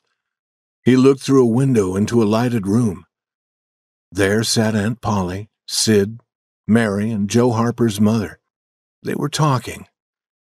They were beside the bed, and the bed was between them and the door. Tom went to the door and opened it quietly. He thought that he might be able to go inside without being seen. He began moving carefully on his knees. I feel a wind. Is that door open? Said Aunt Polly. How strange. Many strange things are happening now. Sid, go and close the door. Quickly, Tom went under the bed. Sid did not see him. But, said Aunt Polly, he was not bad. He was only wild and full of life, like any young animal. He did not wish to do bad things, and no boy ever had a kinder heart. She began to weep. My Joe was the same. He was not really bad, and he was always kind, and now I shall never see him again. I am sorry for so many things. Only yesterday the cat... Weeping, Aunt Polly told about the cat and the painkiller. Tom was weeping a little now. He could hear Mary weeping also. Had he really always been a good boy? It was quite surprising to think this. But now he was beginning to believe it. He wished to rush out from under the bed. He wished to fill his aunt with joy. But he remained still and listened. Their small boat had been found 5 or 6 miles down the river. Now, hope for them was gone.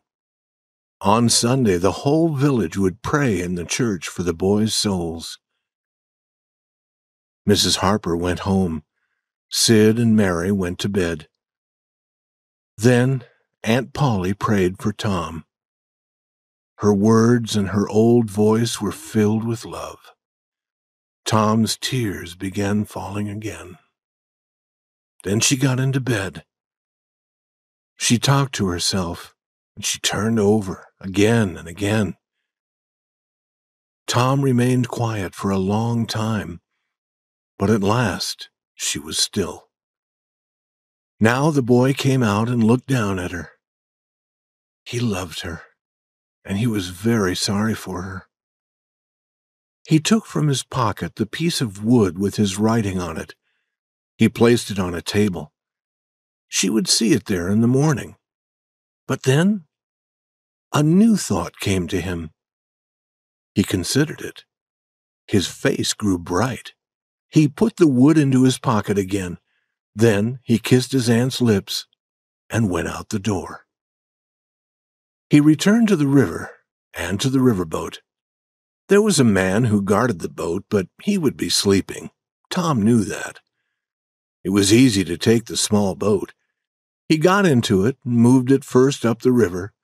Then he crossed to the other shore. He had often crossed the river in a small boat, and he knew how to do it. He considered taking the small boat to the island. A real pirate would keep the boat. But people would try to find it, and they might find the boys also. He got out of the boat and walked south along the shore. At daylight, he could look straight across the stream and see the island. He rested. Then he entered the water. Soon he was on the island. He heard Joe say, "No, Tom is true, Huck. He will return. What has he been doing, I wonder?" "Here I am," cried Tom, stepping out from among the trees. In a short time they had caught more fish and were eating them. Tom told his adventures. Then Tom found a place in the shade. There he was able to sleep until noon. Chapter 16. A Night Surprise. The boys played in the water and on the shore, but the next day Joe was very sad. Would he ever be happy again? It did not seem possible. Huck was also sad. Tom was not happy, but he tried to seem happy. He had something interesting to tell them, but he was not yet ready to speak. However, if they did not feel better soon, he would be forced to tell it. He said, trying to seem happy, "I think there have been pirates on this island before. How would you like to find an old box full of money? We should go and hunt for it." But the other boys were not interested. Joe said, "Boys, I want to go home. It is very lonely here." "Oh, no, Joe, you'll feel better soon," said Tom. "Think of the good fishing here." "I'm not interested in fishing. I want to go home." "But, Joe, this is the best swimming place." "I do not want to swim. I want to go home." "Baby, you want to see your mother."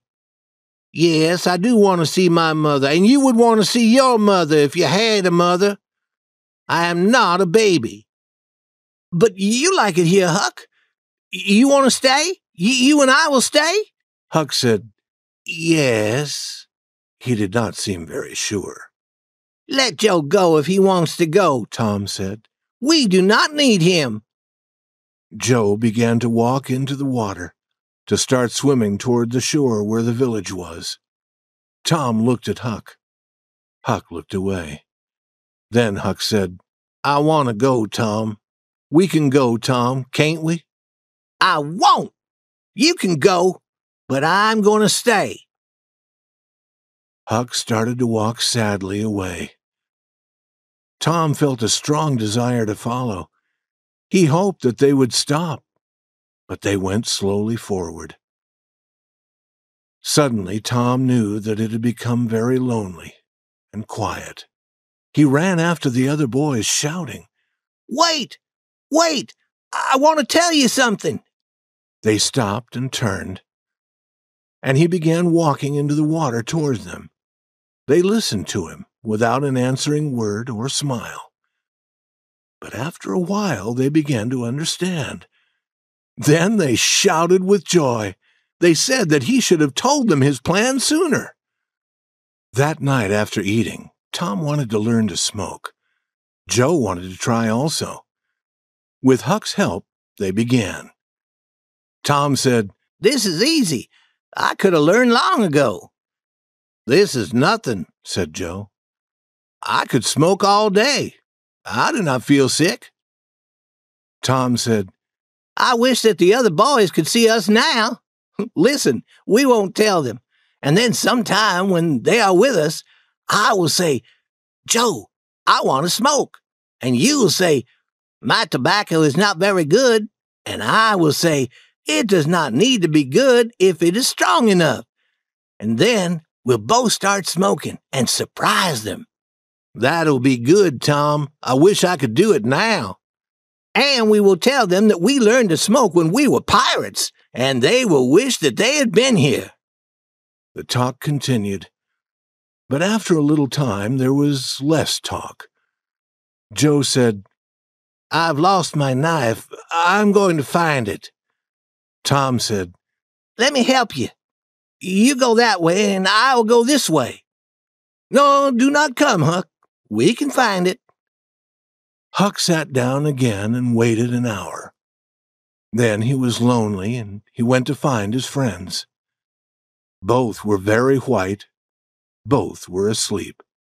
But he knew what had troubled them was gone now. That night they did not talk much. When Huck began to smoke, they said no, that something they had eaten made them feel a little sick. In the middle of the night, Joe opened his eyes and called to the other boys. There was a strange heaviness in the air, and it made them all afraid. The night was very hot, but they moved near to each other and near to the fire. Sitting like that, they waited. A sudden light filled the sky. It turned night into day, and then it was gone. A fearful noise rolled across the sky and slowly ended far away. A breath of cold wind passed. The sudden light appeared and went away again, and the noise that followed came sooner and was more fearful each time. A little rain began to fall. "Quick, boys, run for cover!" Tom shouted. They jumped up and ran, each toward a different place. A strong wind rushed through the trees. The bright light appeared and went away, appeared and went away again. The fearful noise seemed to never stop. And now a heavy rain came down and ran in streams over the ground. The boys shouted, but their voices were lost in the storm. After some time, they came to the place where the old sail was and pulled it over them. It was a wild night for these boys.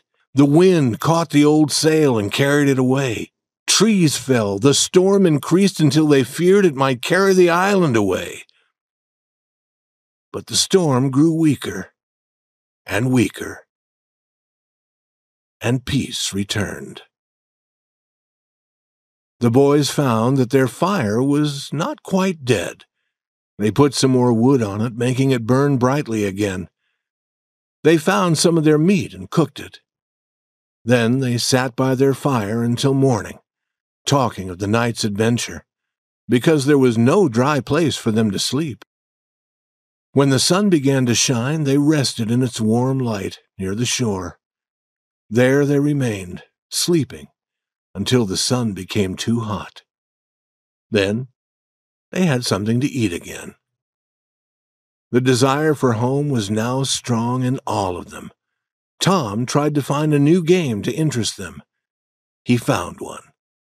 They were not pirates now. They were Indians, and had many fierce battles.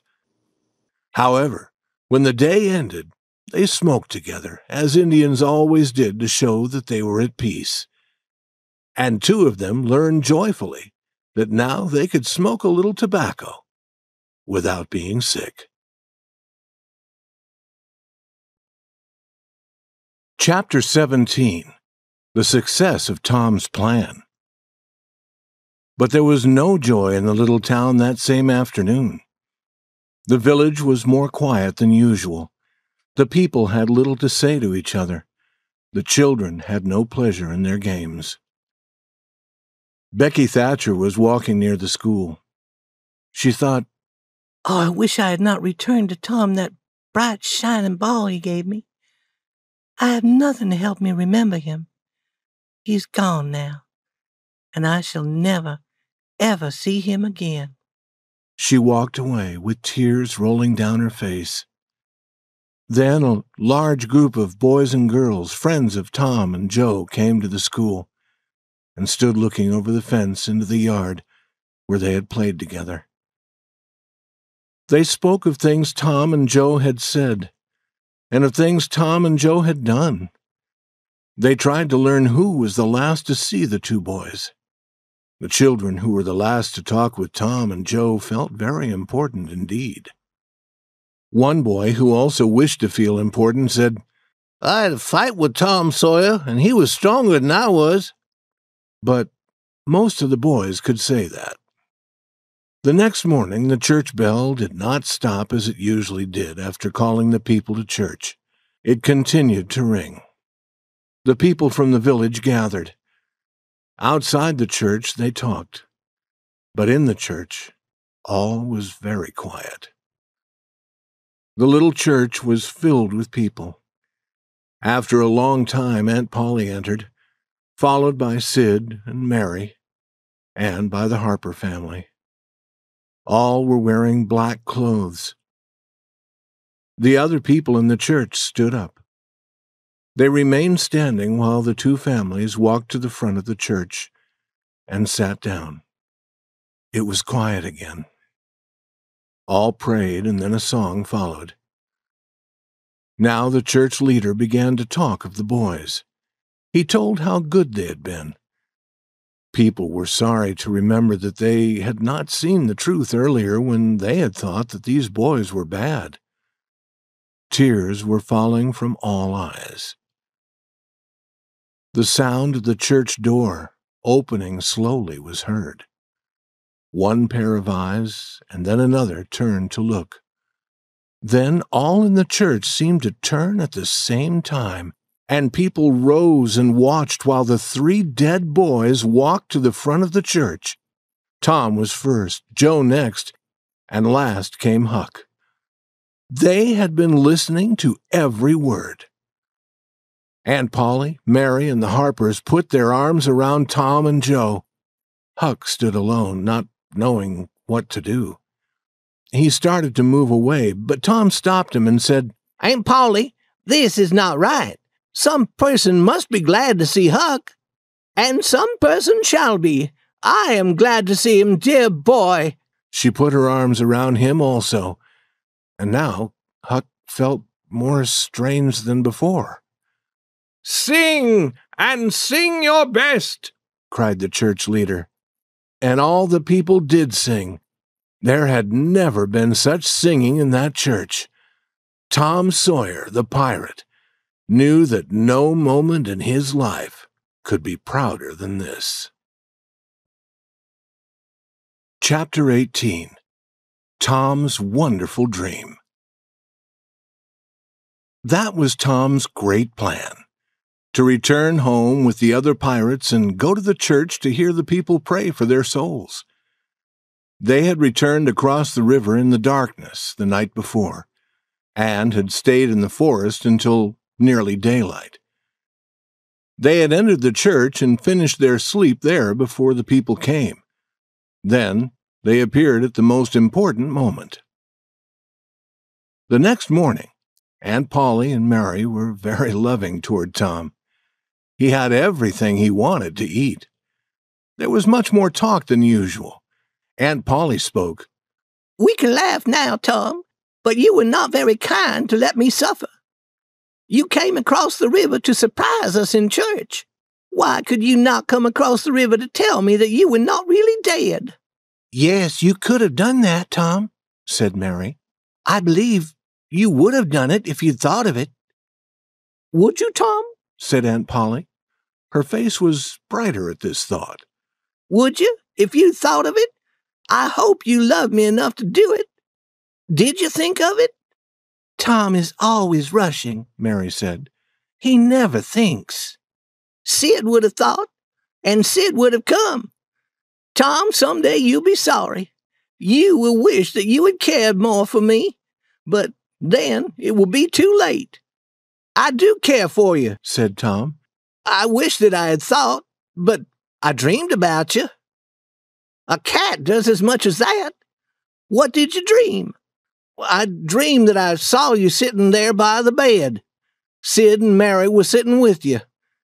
I dreamed that Joe Harper's mother was here.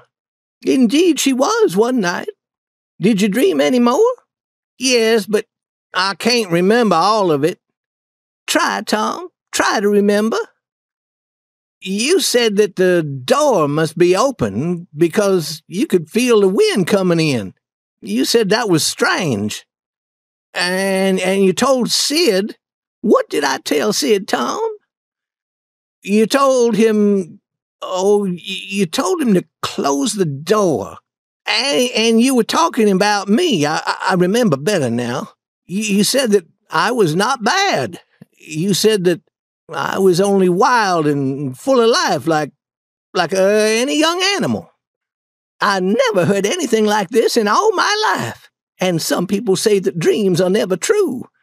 Tell me more, Tom. And then you began to weep. Yes, I did. I did. Then Mrs. Harper began to weep. She said that Joe was good also. And then you told all about my giving the painkiller to the cat. And then there was a lot of talk about finding our bodies and about praying in the church on Sunday. It is all true. And Mrs. Harper went home, and you prayed for me, and I could see you and hear every word. And you went to bed, and I was very sorry for you. And I had a letter for you. It was on a piece of wood. On the wood were the words, "We are not dead. We are away being pirates." I kissed you on the lips and went away again. Did you, Tom? Did you? She took him in her arms. It was very kind, but it was only a dream, said Sid. Be quiet, Sid. And Tom, here's a big apple for you. And now, you children go to school. Tom walked slowly and proudly, feeling that all eyes were watching him. Smaller boys followed him, proud to be seen with him.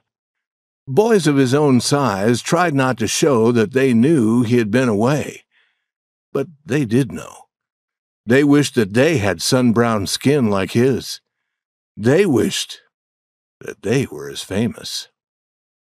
Tom decided that he no longer was interested in Becky Thatcher.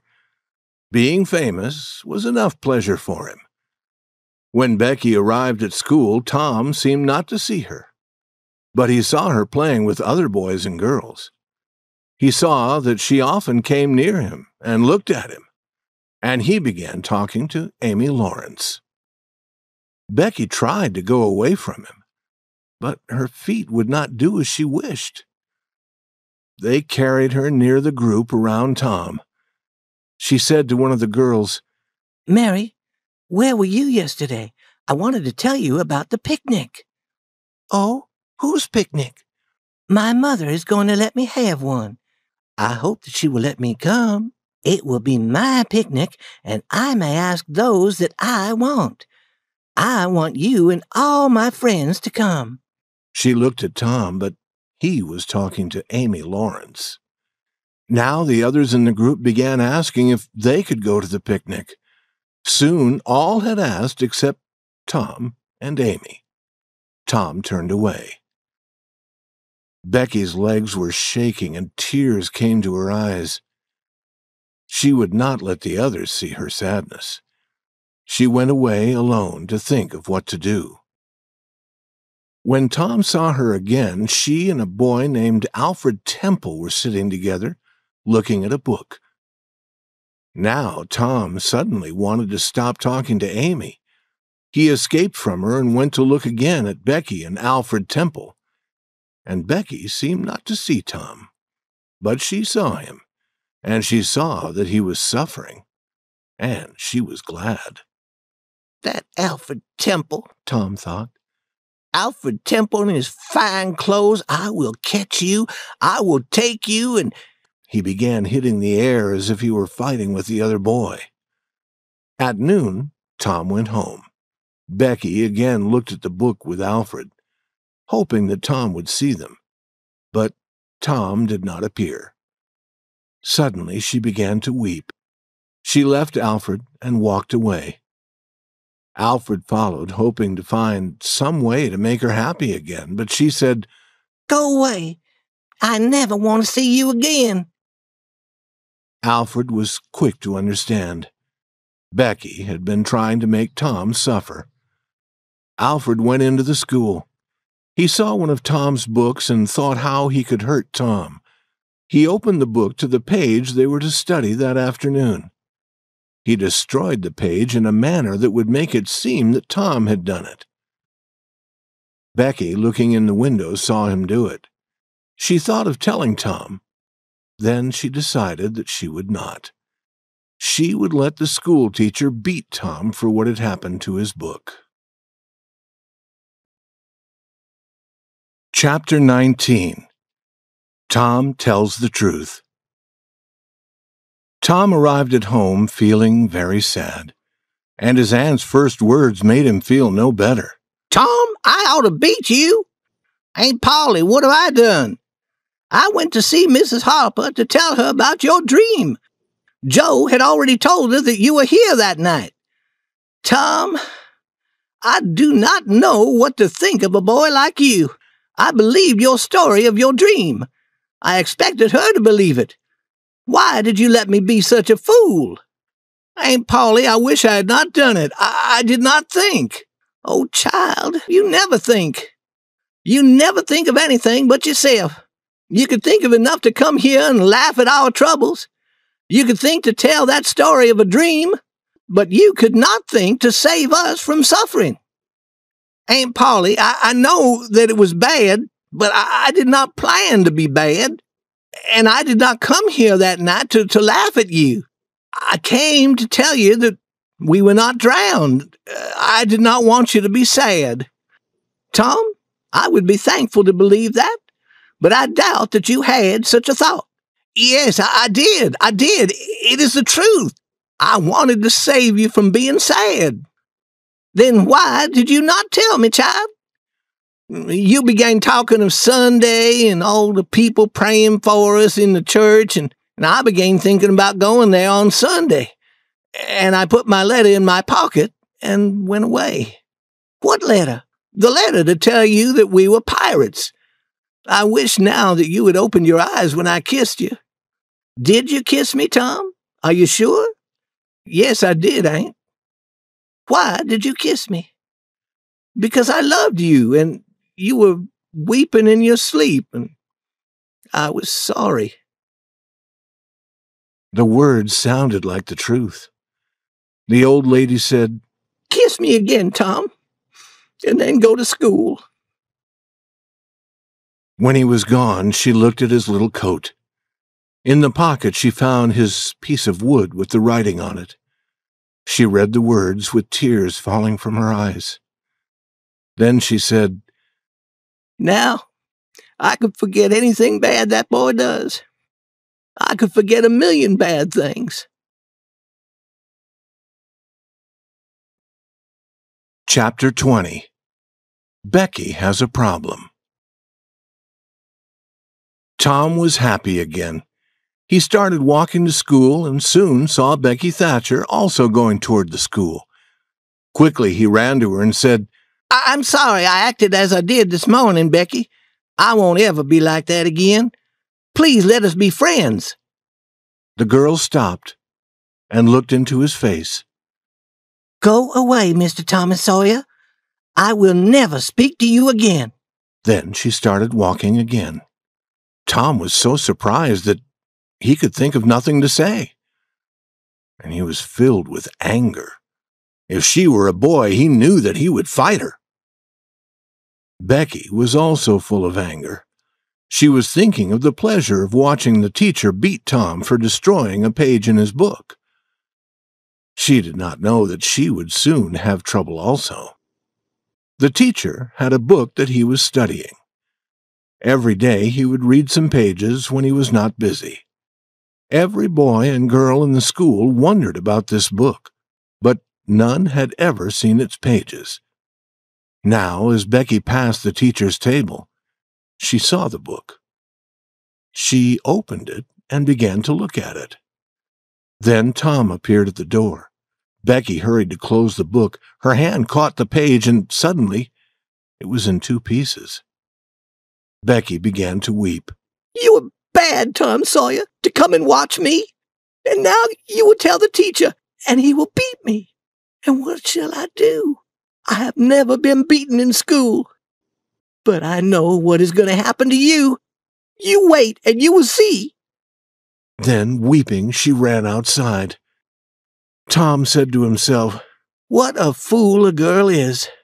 What is a beating in school? That is nothing, and I will not tell who opened the book. The teacher will ask who did it. He will call each name, and when he says the right one, he won't need an answer. He'll see the answer in her face." School began, and soon Tom's book was discovered. He said that he had not destroyed the page, but the teacher did not believe him. Tom had his beating. Becky watched, trying to feel happy about this. But she almost stood up to tell the truth about Alfred Temple.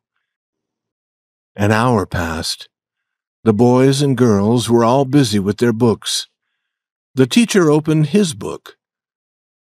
Tom looked at Becky. He had seen small and hunted animals in the forest. Now Becky seemed like one of them. He wished that he could help her, but what could he do? The next moment the teacher stood before the school. Every eye turned away from his. All the boys and girls were afraid of him. He spoke. "Who did this to my book?" There was not a sound. "Benjamin Rogers?" "No." "Joe Harper?" "No." "Amy Lawrence?" "No." "Gracie Miller?" "No." The next name was Becky Thatcher. Tom was shaking from head to foot. He saw her face, white with fear. "Rebecca Thatcher, look at me. Did you do this to my book?" Tom jumped to his feet and shouted, "I did it." All looked at him. They could not believe what they had heard. This was madness.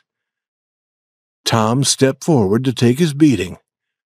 The surprise, the thankfulness, the love shining from Becky's eyes seemed pay enough for 100 beatings. Chapter 21. Old Muff's Friend. Summer had come. For several months there would be no school. Tom discovered that the days were too long. He did not have enough to do. He decided to make a record of everything that happened. But nothing happened during 3 days. He decided that a record would be of no value. Becky Thatcher had gone away. During the summer she was living in another town with her father and her mother. The thought of the fearful killing in the graveyard was always in Tom's mind.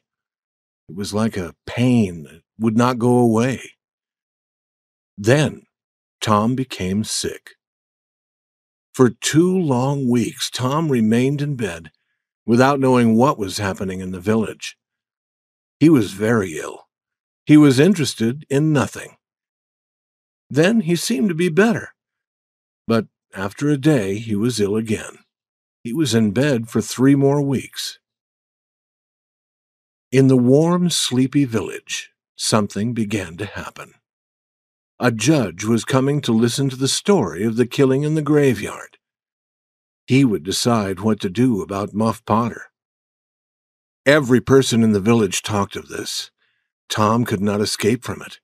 Every word made his heart beat faster.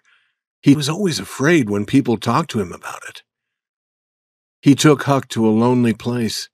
He wanted to be sure that Huck had not told the story. Huck, have you told about that? About what? You know what. Oh, no, I have not. Never a word? Never a word. Why do you ask? I was afraid. Tom Sawyer, we would not live 2 days if that story was told. You know that. Huck, could any person make you tell? If I wanted that Indian Joe to drown me, they could make me tell. Good. I think that we are safe if we do not talk, but we should make another agreement. It'll be more sure. They made another agreement, as before, signed in blood. What is the talk that you hear, Huck? Talk. It is all Muff Potter, Muff Potter, Muff Potter. It makes me want to go where no one can see me. I hear the same talk. They're going to hang him. Do you feel sorry for him sometimes? Almost always. Almost always. He has never done anything to hurt any person. He only fishes to get some money so that he can get drunk. He is really good. Once he gave me a fish when he really did not have enough for himself. And he helped me at other times when I needed help. He helped me also, Huck. He helped me to catch fish. I wish that I could get him out of jail. We can't get him out, Tom. And if we did, well, they would catch him again. Yes, but I do not like to hear what they say, for he never did that. And I do not like it either, Tom. The boys talked for a long time, but it did not make them happy. As night came, they were near the little jail. Perhaps they hoped that something good might happen. But nothing happened. They went to the window and gave Potter some tobacco. They had done this before. He was always very thankful for their gifts, and his thanks always hurt them. This time the hurt went deeper when Potter said, "You've been good to me, boys, better than the others in this town, and I won't forget. I won't. Often I say to myself, I was good to all the boys. I showed them where the good fishing was. I was their friend when I could be a friend. And now they forget old Muff and his trouble. But Tom does not forget, and Huck does not. They do not forget him, I say, and I won't forget them. But, boys, I did a fearful thing. I was drunk. That is the only way that I can explain it. Now I must hang for it, and that is right. It is best also. I hope that it is. But we won't talk about that. I won't make you feel sad. You've been my friends. But what I want to say is this. Never get drunk. Then you won't ever be where I am now. Stand where I can see you. It is a pleasure to see friendly faces when a man is in trouble like this. You're the only ones who come here. Good, friendly faces. Good, friendly faces. Now stand on each other's shoulders and let me touch your faces. Good. Let me touch your hands also. Little hands and weak, but they could have helped Muff Potter, and they would help him more if they could. Tom went home feeling very, very sad. His dreams that night were full of fearful things. During the next 2 days, he went to the town meeting house. The judge was there listening to the story of the killing. Tom wished to go into the meeting house to hear what was happening, but he forced himself to stay outside. Huck was having the same experience. They were careful not to meet each other. They would go away from the meeting house, but soon they would return. Tom listened when people came out. The news was always bad. At the end of the second day, people said that Indian Joe's story never changed. There was no doubt what the judge would decide. Tom was out late that night, and he entered the house through the window. He could not sleep for several hours. All the people in the village went to the meeting house the next morning. This was to be the important day. Potter, who appeared to have no hope, was brought in. All eyes were turned to him, and Indian Joe was there too. Then the judge arrived. Now a man was asked to tell what he knew about the killing. He said that he had found Muff Potter washing his hands in a stream. It was very early on the morning after the killing. Another man was asked to tell his story. He told about finding a knife near the doctor's body. Then a second man spoke about the knife. He knew that it belonged to Potter. A man who had studied law sat beside Muff Potter. He was there to help Potter. But he asked no questions as these men told their stories. It seemed strange. Was he not trying to prove that Potter had not killed the doctor? More men told their stories, and the man beside Potter asked them no questions. After a while, all the stories against Potter had been told. Then the man beside Potter stood up. He spoke to the judge. "Your Honor, we plan to prove that Muff Potter was drunk that night. We plan to prove that he did not know what he was doing. But we have changed our plans. We wish to ask Thomas Sawyer some questions." Surprise appeared on every face, including Potter's. Every eye was watching Tom. He stood up and walked forward. He looked very wild because he was deeply afraid. The questions began. "Thomas Sawyer, where were you on the night of the killing at about the hour of 12? Tom looked at Indian Joe. He could not speak. The people listened, but the words did not come. After a few minutes, however, the boy had more strength. Some of the people could hear as he said, "In the graveyard." "Louder, please. Do not be afraid. You were?" "In the graveyard." A cold smile appeared on Indian Joe's face, and it was gone. "Were you near Hoss Williams' grave?" "Yes." "Louder, please. How near were you?" "As near as I am to you." "Could you be seen?" "No. I was behind the trees at the edge of the grave." "Was another person with you?" "Yes. I went there with—" "That is enough. We will call him when we need him." "Did you carry something there?" Tom did not answer.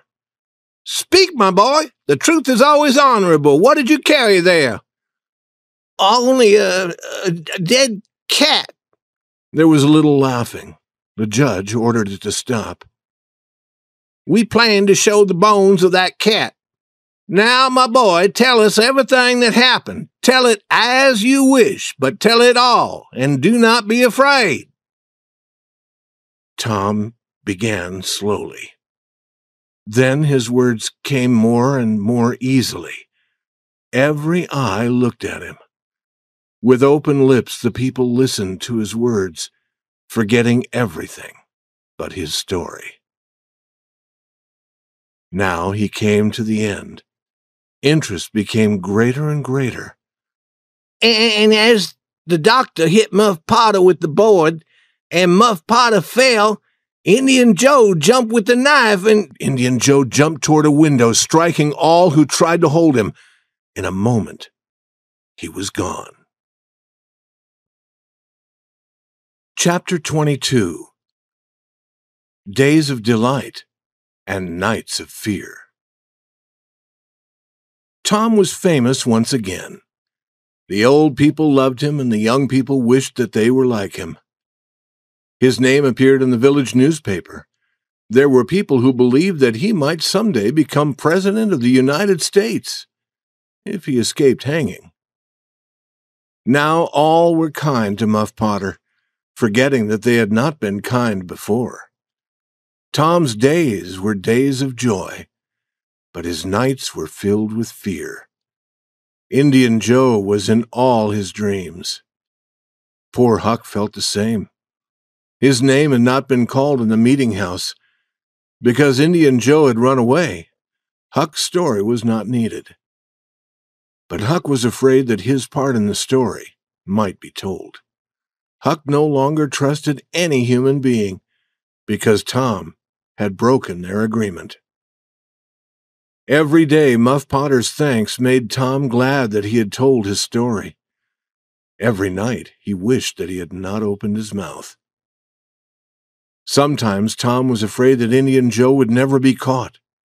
At other times, he was afraid that Indian Joe would be caught. He felt sure that he could never be safe again until Indian Joe was dead and he had seen the dead body. Indian Joe had not been found. The slow days passed. With each day, Tom became a little less afraid. Chapter 23. Dead People and Spirits. There comes a time in every boy's life when he wants to hunt for gold and silver that pirates have put deep in the earth.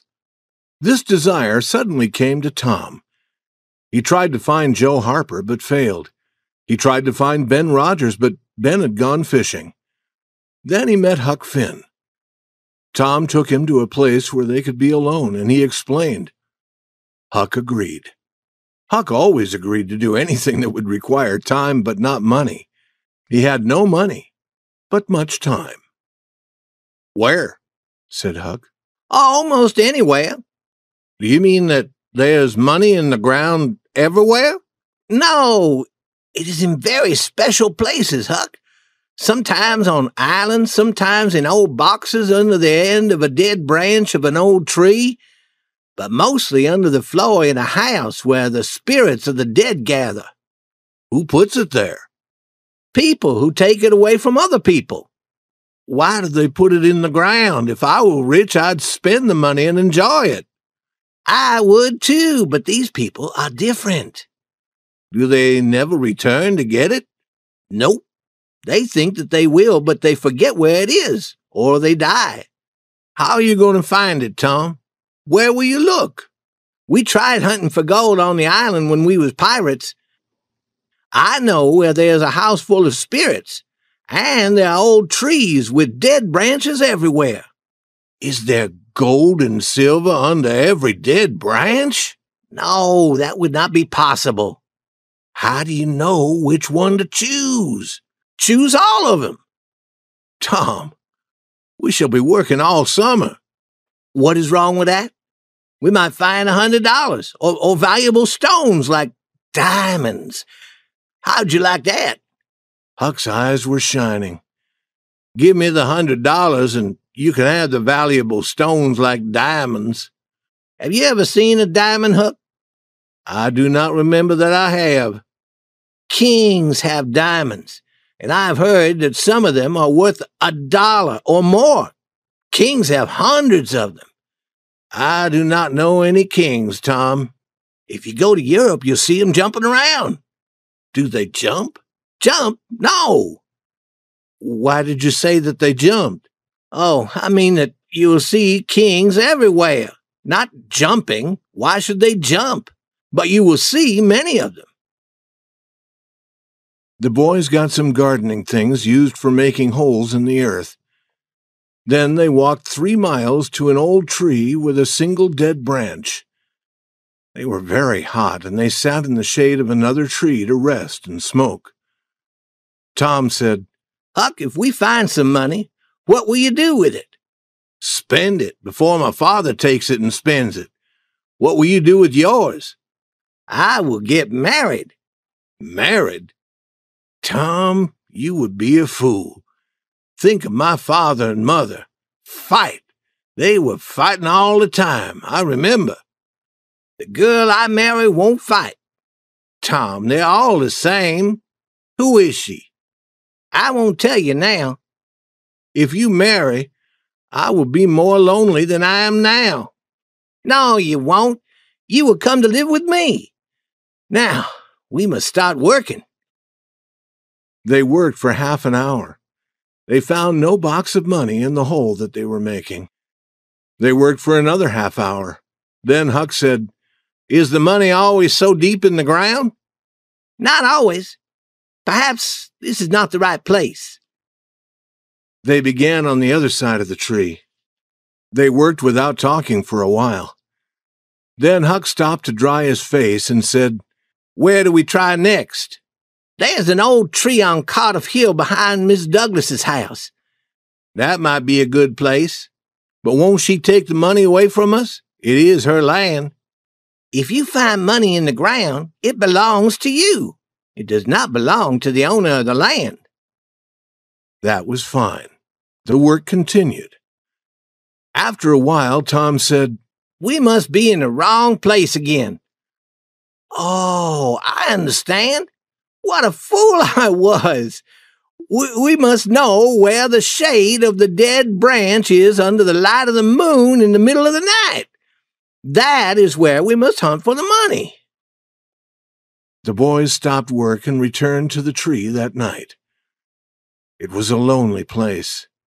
They talked little. When they felt that the right hour had come, they found the shade in the moonlight under the branch and began to work. Their interest was strong. They worked fast. The hole grew deeper and deeper. But every time they found something hard in the earth, it was only a rock. After a while, Tom said, "Huck, we are wrong again." "We can't be wrong. We saw the shade of the branch." "But perhaps the time was not right. We guessed. We did not know." "We should stop trying," Huck said. "We never know the right time, and I do not like the middle of the night with spirits of dead men around. I feel that there is one behind me all the time, and I'm afraid to turn." "I feel the same, Huck, and they almost always put a dead man in the hole to guard the gold and silver." "They do?" "Yes, they do. I've always heard that." "Tom, I do not like to be where there are dead people. They will certainly cause trouble for us." "And I do not like it. Suppose this one should lift his head. He's only bones now. Suppose his bones should speak to us." "Stop that talk, Tom. That is a fearful idea." "Huck, I do not like this place. We can try another." "Where?" "The old house where the spirits gather." "Tom, I do not like spirits or their houses. Dead people may speak to us, perhaps, but they won't come quietly behind us as spirits do, and then suddenly make fearful noises." "But, Huck, spirits travel only at night. We can go to the house in the day." "That is true, but people never go near that house in the day or the night." "That is because a man was killed there. But nothing is seen except in the night, and then only blue lights are seen." "When you see those blue lights, Tom, you know that spirits are near, because only spirits use them. I agree to go to the house if you want to, but I do not think that it is safe." Chapter 24. Sleeping Spirits, a Box Full of Gold. On Saturday, soon after noon, the boys met at the dead tree. They smoked and talked in the shade. Then they worked a little at their last hole. They had no great hope, but Tom said that people sometimes stopped working when they had almost found the box of gold. Then another person came and with very little work discovered it. However, they failed to find anything, but they felt that they had done everything that was possible. When they arrived at the old house, they were first afraid to go in. It was completely quiet there under the hot sun, and very lonely. Then they went without any noise to the door and looked in, shaking with fear. They saw a room with an earthen floor. There was a place where a fire had been built, windows without glass, and dust was everywhere. They entered. They did not dare to speak. Their ears were ready to hear any small sound. Their legs were ready to carry them quickly outside again. Soon, their fear became less. They looked around with interest. Then they wanted to look at the room above. They found nothing up there and were starting to go down when— "Be quiet!" Tom's voice was shaking. "What is it?" Huck asked, becoming white with fear. "There! Hear it?" "Yes, we must run." "We can't move. They're coming toward the door." The boys were on the floor, looking down into the room below through holes, sick with fear, waiting. 2 men entered. Both boys had seen one of the men in the village. He seemed to be very old. He had long white hair hanging around his shoulders and much white hair growing on his face. It seemed to the village people sad that he could neither hear nor speak. The other man was a stranger. He was wearing very old clothes. His face was not pleasant. He was talking as they entered. The 2 men sat on the ground with their backs against the wall.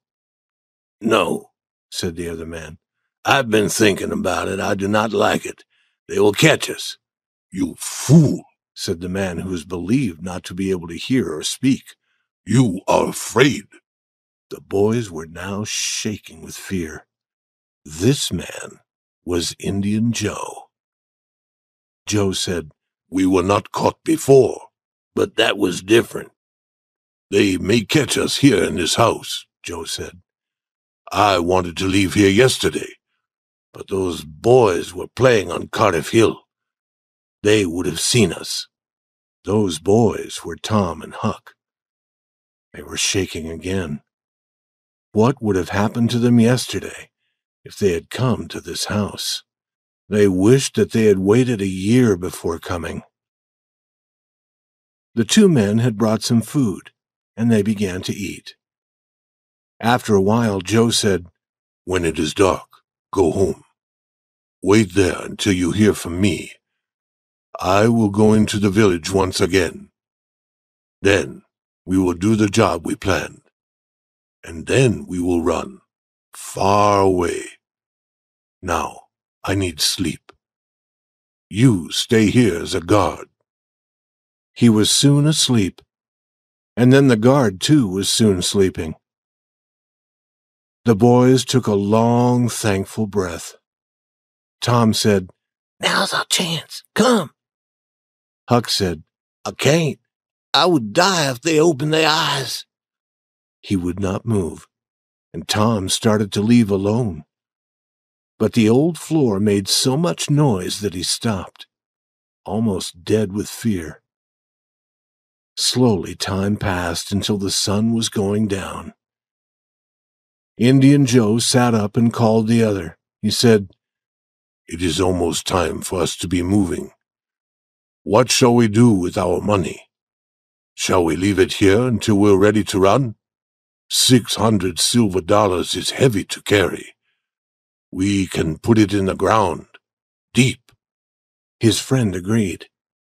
He went to the place where the fire had been built, raised one of the big stones from the earthen floor, and took out a big bag of money. The boys began to forget their fears. $600 would make 6 boys rich, and they knew where Indian Joe was putting it. Indian Joe was in a corner making a hole in the ground with his knife. The boys did not dare to speak, but they looked at each other often. These looks were easy to understand. Their meaning was, "Oh, how glad we are now to be here."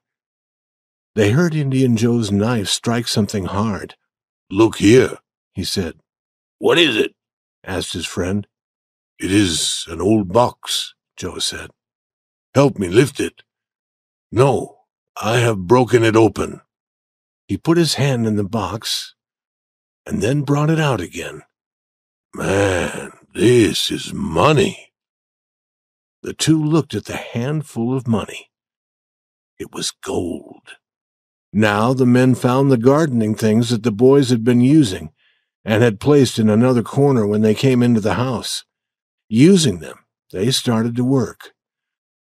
They soon had the box out of the earth. It was not large, but it had once been very strong, with iron bands to hold the wood together.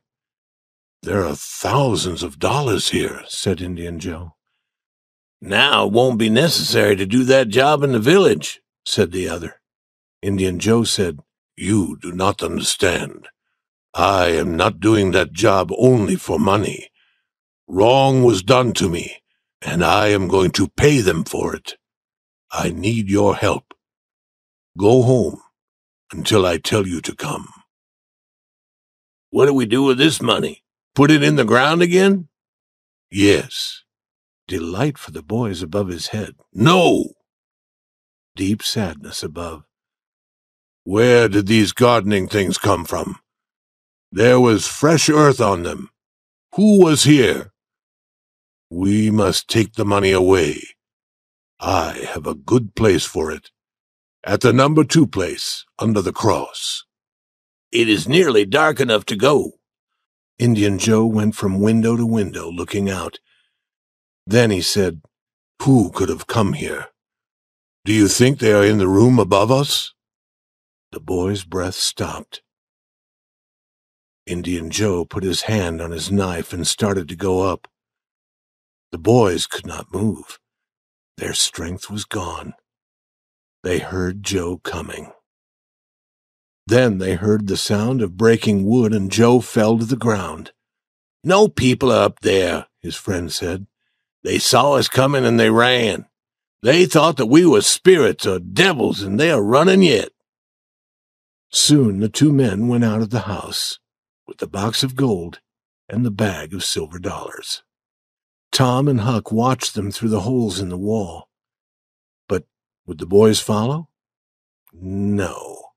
They were happy enough to get away from the house with no broken bones, and then return to the town. They did not talk much. They decided to watch in the town for Indian Joe and then follow him to the number 2 place. Tom had a fearful thought. Indian Joe said that he would pay wrong with wrong. Was he talking about us, Huck?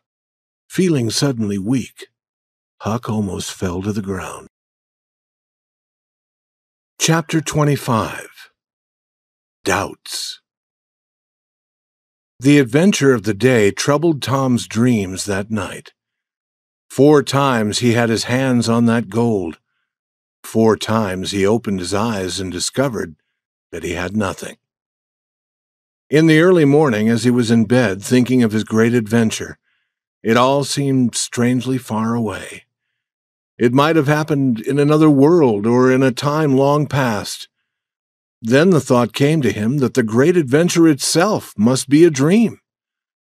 The amount of money was too big to be real. He'd never seen as much as half $100 before. He decided to find Huck and let Huck talk. He would ask Huck no questions. If Huck did not speak of the adventure, then Tom would know that it had been a dream. Huck was sitting on the edge of a boat with his feet in the water. He seemed very sad. "Hello, Huck." "Hello yourself." No words for a minute. "Tom, if we had not put our gardening things in that corner, we would have that money." "It was not a dream. It was not a dream. But I almost wish that it was." "Dream? If Indian Joe had found us, you would know that it was not a dream. I have had dreams about him all night." "We must find him, find the money. We must find his number 2 place. Perhaps it is the number of a house." "No, Tom. The houses in this town do not have numbers." "Perhaps it is the number of a room in a public house for travelers. Those rooms have numbers." "Oh, that is the answer. There are only 2 public houses here. We can quickly learn about number 2. "You stay here, Huck, until I return." Tom was gone half an hour. He learned that in one public house a well-known young man lived in room number 2. But in the other public house, number 2 was always closed. No person seemed to know much about it. However, a light had been seen in the window the night before. "That is Indian Joe's number 2, Huck." "I think you're right, Tom. Now what will you do?" "Let me think." Tom thought a long time. Then he said, "I would tell you. The door of number 2 opens on a little street at the back of the house. We must wait for a dark night. Then we shall try to get in. But if you see Indian Joe, follow him. And if he does not go to that number 2, it can't be the place." "I'm afraid to follow him alone, Tom."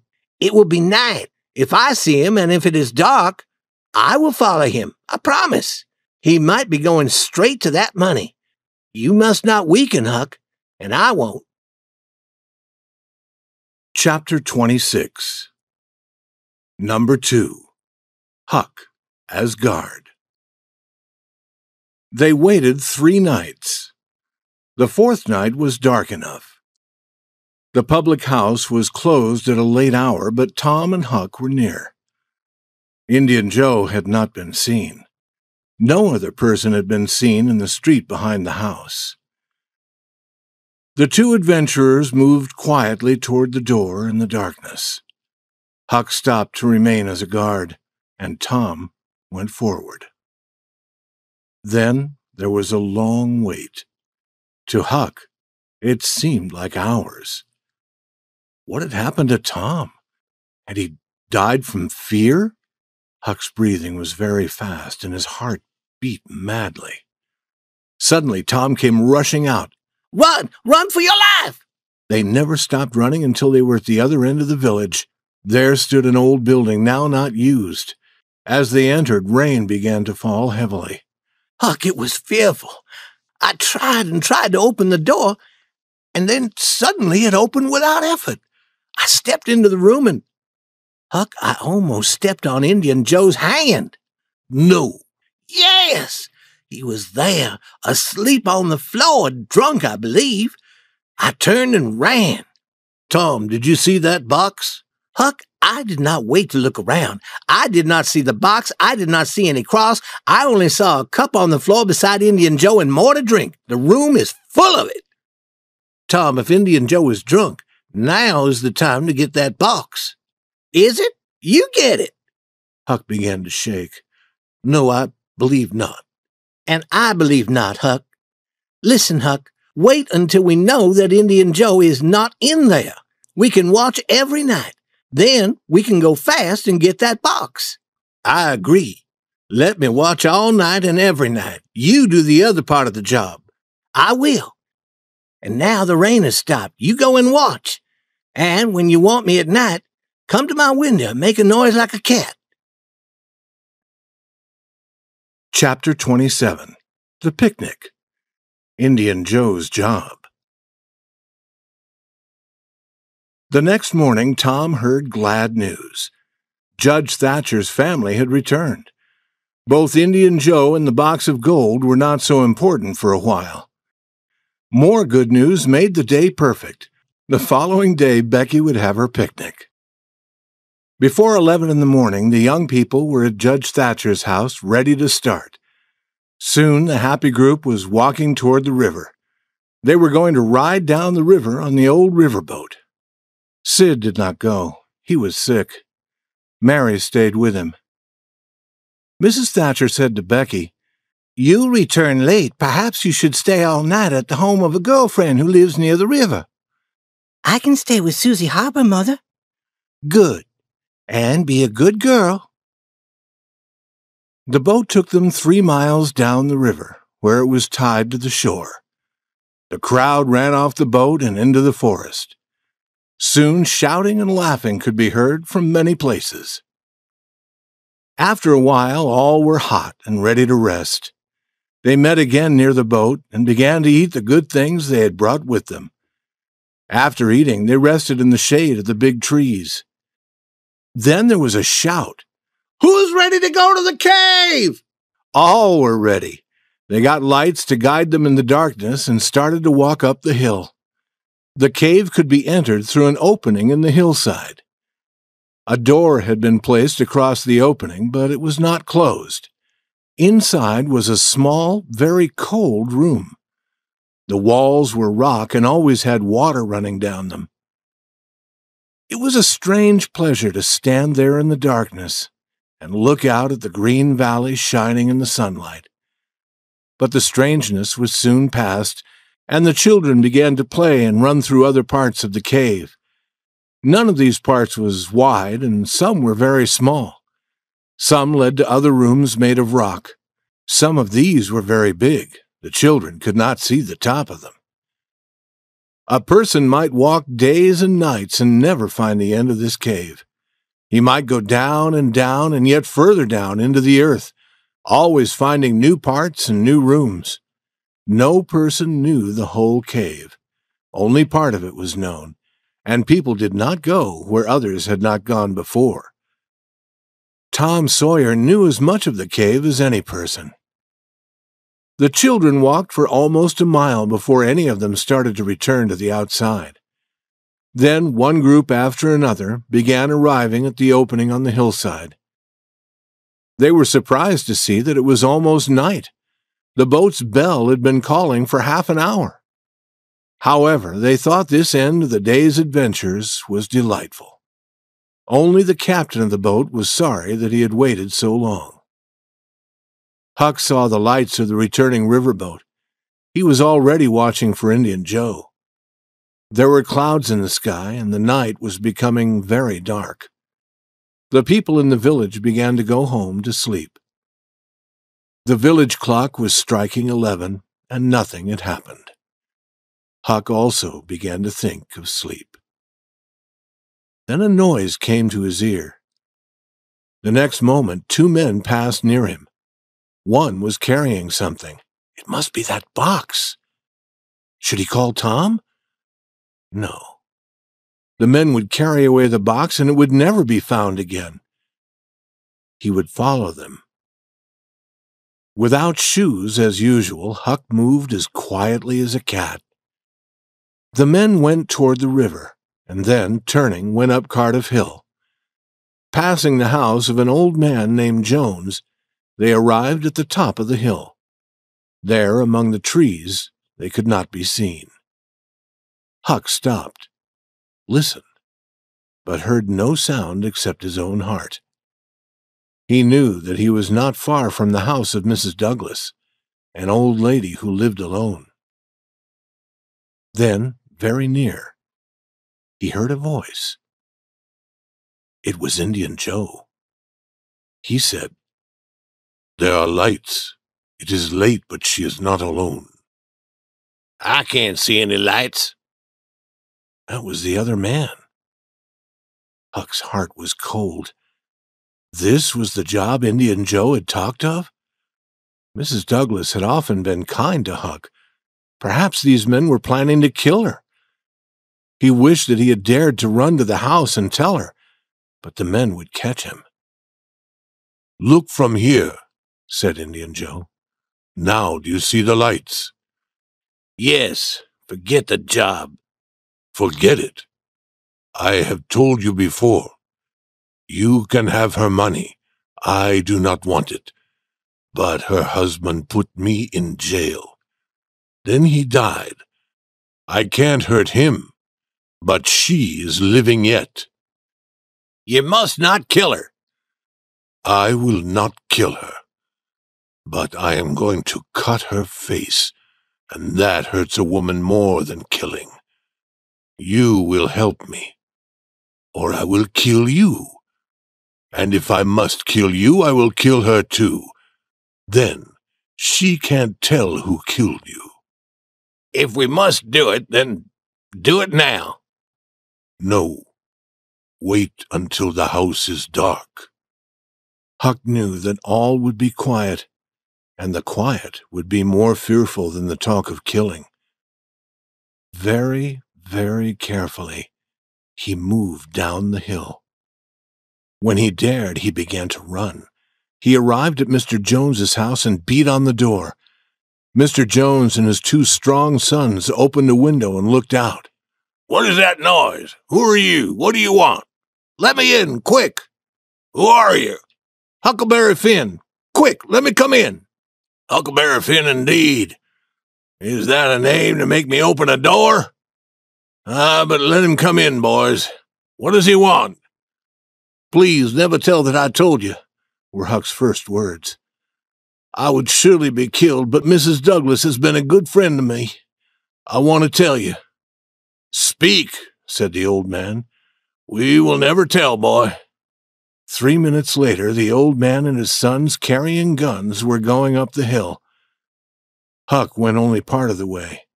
Then he stopped behind a large stone and listened. Suddenly he heard the guns and a cry. He waited for nothing more, but ran down the hill as fast as his legs could carry him. Chapter 28. The old man reports. Hope begins to weaken. The next day was Sunday. In the very early morning, Huck called gently at the old man's door. Please, let me come in. It's only Huck Finn. That name will open this door night or day, boy. These were strange words to the boy's ears. He could not remember hearing any so kind and pleasant before. The door was quickly opened, and he entered. Now, boy, I hope that you're hungry, 'cause as soon as the sun comes up, we'll have something hot to eat. We hoped that you would come here again last night. When I heard the guns, I ran. I ran for 3 miles. I came now because I want to know what happened. I came before daylight because I do not want to meet those men, living or dead. They are not dead, boy. We are sorry for that. They heard us coming, and they ran. And then we went down to the village to get help. Men have gone to watch at the river. More men will hunt through the forest today. My sons will join them. I wish we had seen those 2 men. Could you see them in the dark? I can tell you about them. One is a man that you have seen in the village. He has long white hair, and he can't hear, and he can't talk. Then he told about the other man's face and clothes. When his sons had gone, Mr. Jones asked Huck why he had followed the men up the hill. Huck told, after much thought, that one man was Indian Joe. But he did not tell about the box of money. Soon people began coming to the house, and Huck went where they could not see him. Mrs. Douglas was among the first to come. She came to thank Mr. Jones for saving her from being hurt by the men. You should not thank me, he said.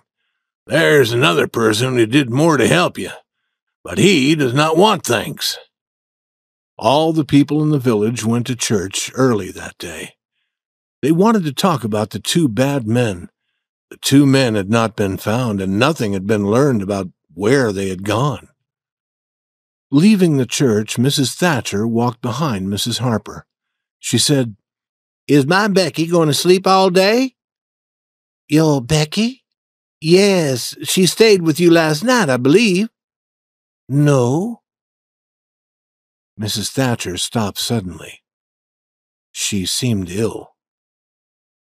At that moment, Aunt Polly joined them. She said, Good morning, Mrs. Thatcher. Good morning, Mrs. Harper. I suppose that my Tom stayed with Fred or Joe last night without telling me, and now he's afraid to come to church. Mrs. Thatcher seemed more ill than before. She moved her head, saying no. He did not stay with us, said Mrs. Harper. Her face showed surprise and a little fear. Aunt Polly also showed fear. Joe Harper, she said, have you seen my Tom this morning? No. When did you see him last? But Joe could not remember. People had stopped moving out of the church. The story traveled quickly among them. Children were questioned. No child could remember seeing Becky and Tom on the returning riverboat. It was dark then. No person had thought of counting the group. A young man now said that Tom and Becky might be lost in the cave. Mrs. Thatcher closed her eyes tightly. Aunt Polly began to weep. Within 5 minutes, bells were ringing and all the people were gathering. What had happened at Mrs. Douglas's house was not important now. In half an hour, 200 men were going either by river or by road toward the cave.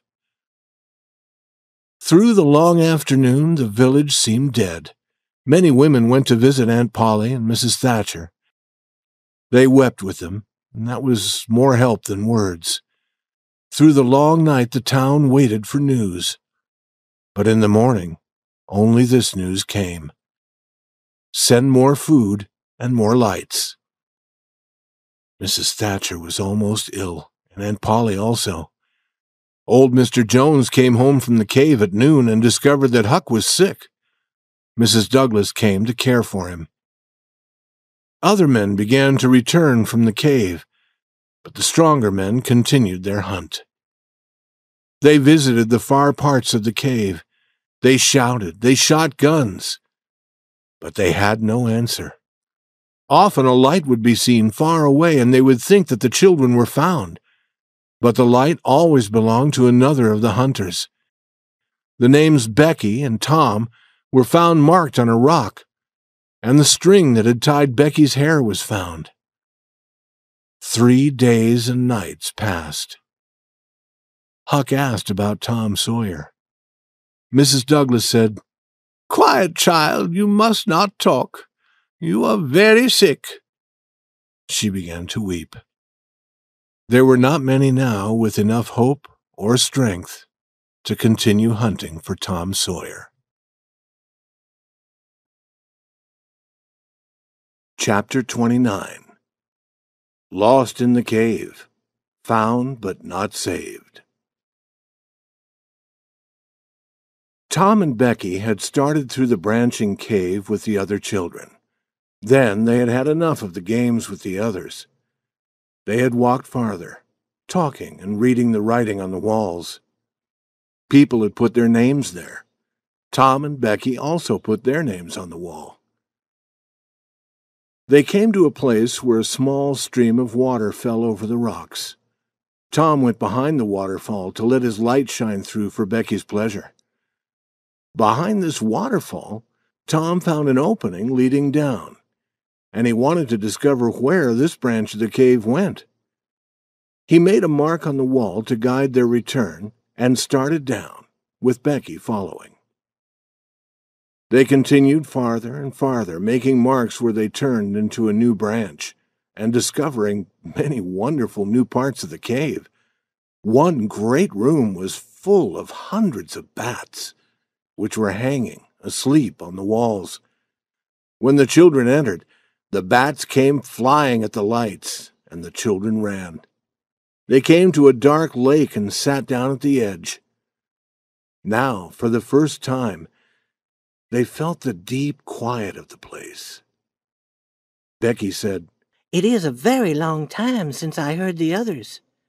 Becky, we are far below them and far north or south or east or west. We can't hear them here." Becky was afraid. "We should return. Can you find the way, Tom?" "I think that I can. But there are those bats. A different way would be better. We must not get lost. It would be fearful." They started, but every turn now seemed strange. Becky's tears began to fall. They stopped. Tom shouted. The answer was a deep quiet. It increased Becky's fear, and Tom began now to feel afraid. Becky said, "We must return to the lake and then go through the room full of bats. It would be better than being lost." But Tom said, "Becky, I've been a fool." He had not remembered to make any marks. He had not expected to return to the lake. Tom, we are lost. We are lost.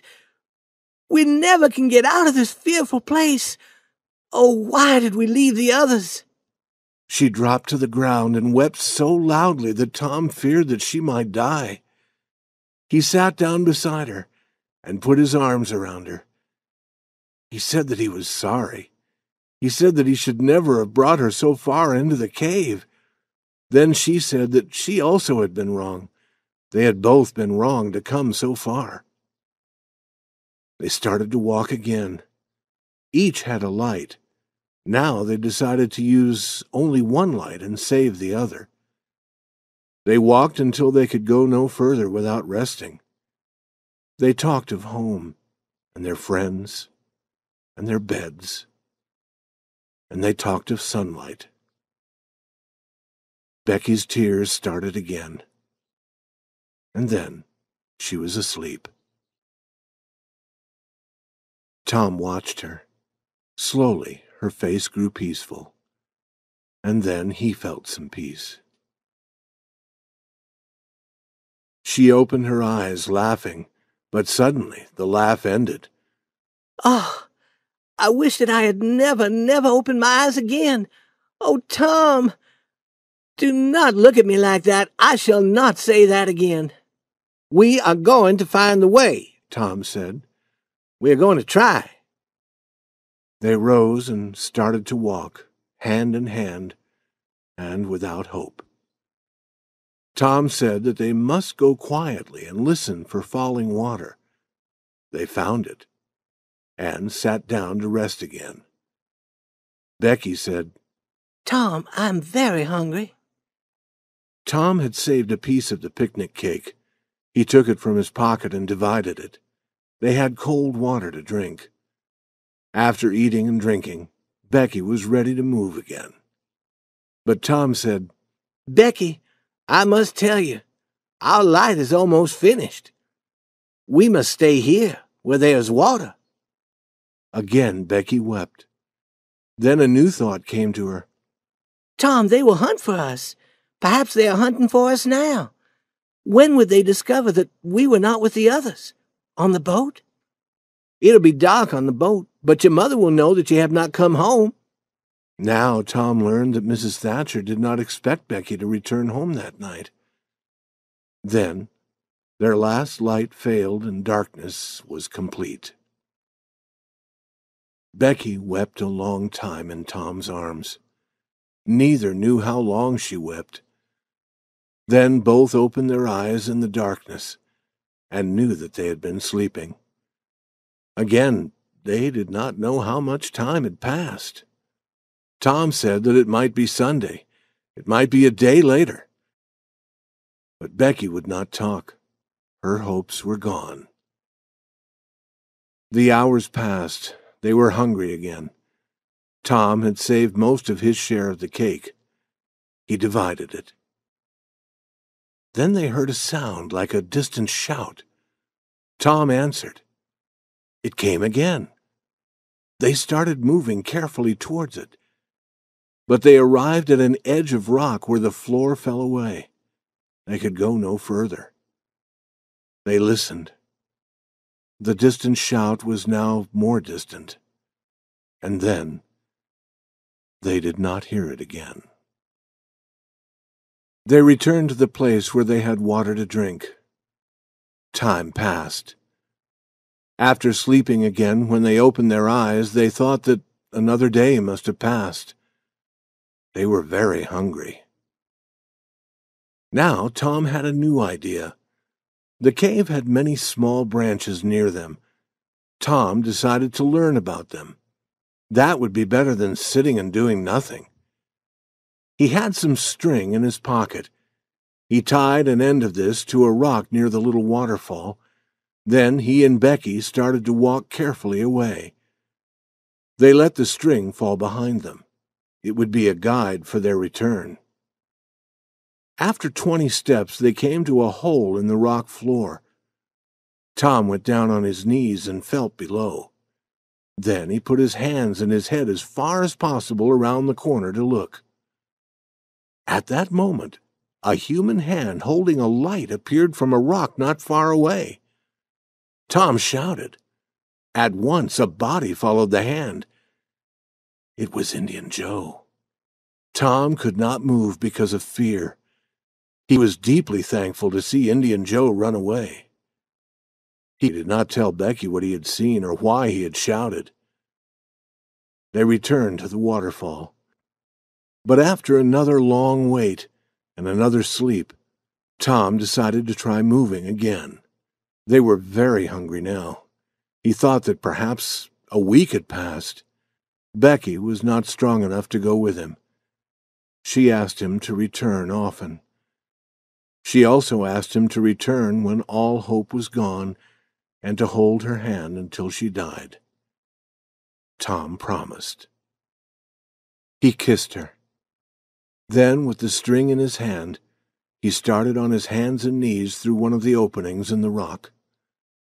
He was sick with fear, and he had no hope.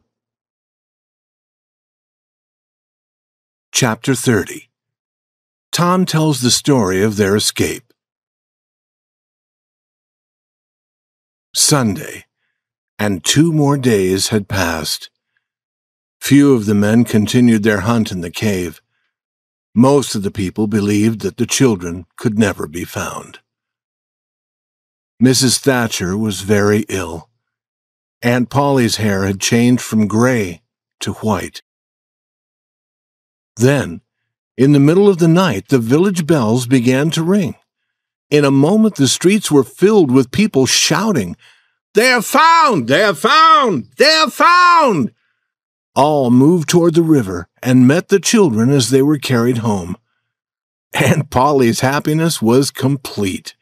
Mrs. Thatcher's happiness would be complete when the news reached her husband. He was yet in the cave continuing the hunt. Tom lay on a bed telling the story of his wonderful adventures. They had gone in one direction as far as the length of the string. Then he had tried another opening. Then he had tried a third. He was ready to try another when he saw a distant light. He thought that it was daylight. He dropped the string and ran toward it, and put his head out through a small hole. And there was the great river on which the boat had brought them to the picnic. He told how he then returned for Becky. She did not believe him. She told him to let her die. But after a while she went with him. When she saw the daylight, she almost died of joy. He told how he got himself through the hole, and then helped her. They saw some men in a boat and shouted. At first the men didn't believe their wild story, because, the men said, "You are 5 miles south of the door of the cave." But they believed the children after a while, and took them to a house where they were given food and allowed to rest before being taken home. It was several days before Tom and Becky were strong again. Tom learned of Huck's sickness and went to visit him. Mrs. Douglas would not let Tom talk about his adventures because Huck was not strong enough to listen. Also, she would not let the boys talk about what had happened at her house on Cardiff Hill. Tom learned about that at home. He heard also that the other man who had been with Indian Joe had been found in the river. He had drowned while trying to escape. About 2 weeks later, Tom visited Becky at home. Judge Thatcher and some friends were there. They asked Tom if he wished to go into the cave again. Tom said yes. "Others might wish to go also," the judge said, "but I had that door covered with iron, and it is closed. It can't be opened. No person will get lost in that cave again." "Oh, Judge," Tom said, "Indian Joe is in the cave." Chapter 31. What happened to Indian Joe? A return to the cave. The news spread. In a few minutes, men were in boats on their way to the cave. Tom was in the boat with Judge Thatcher.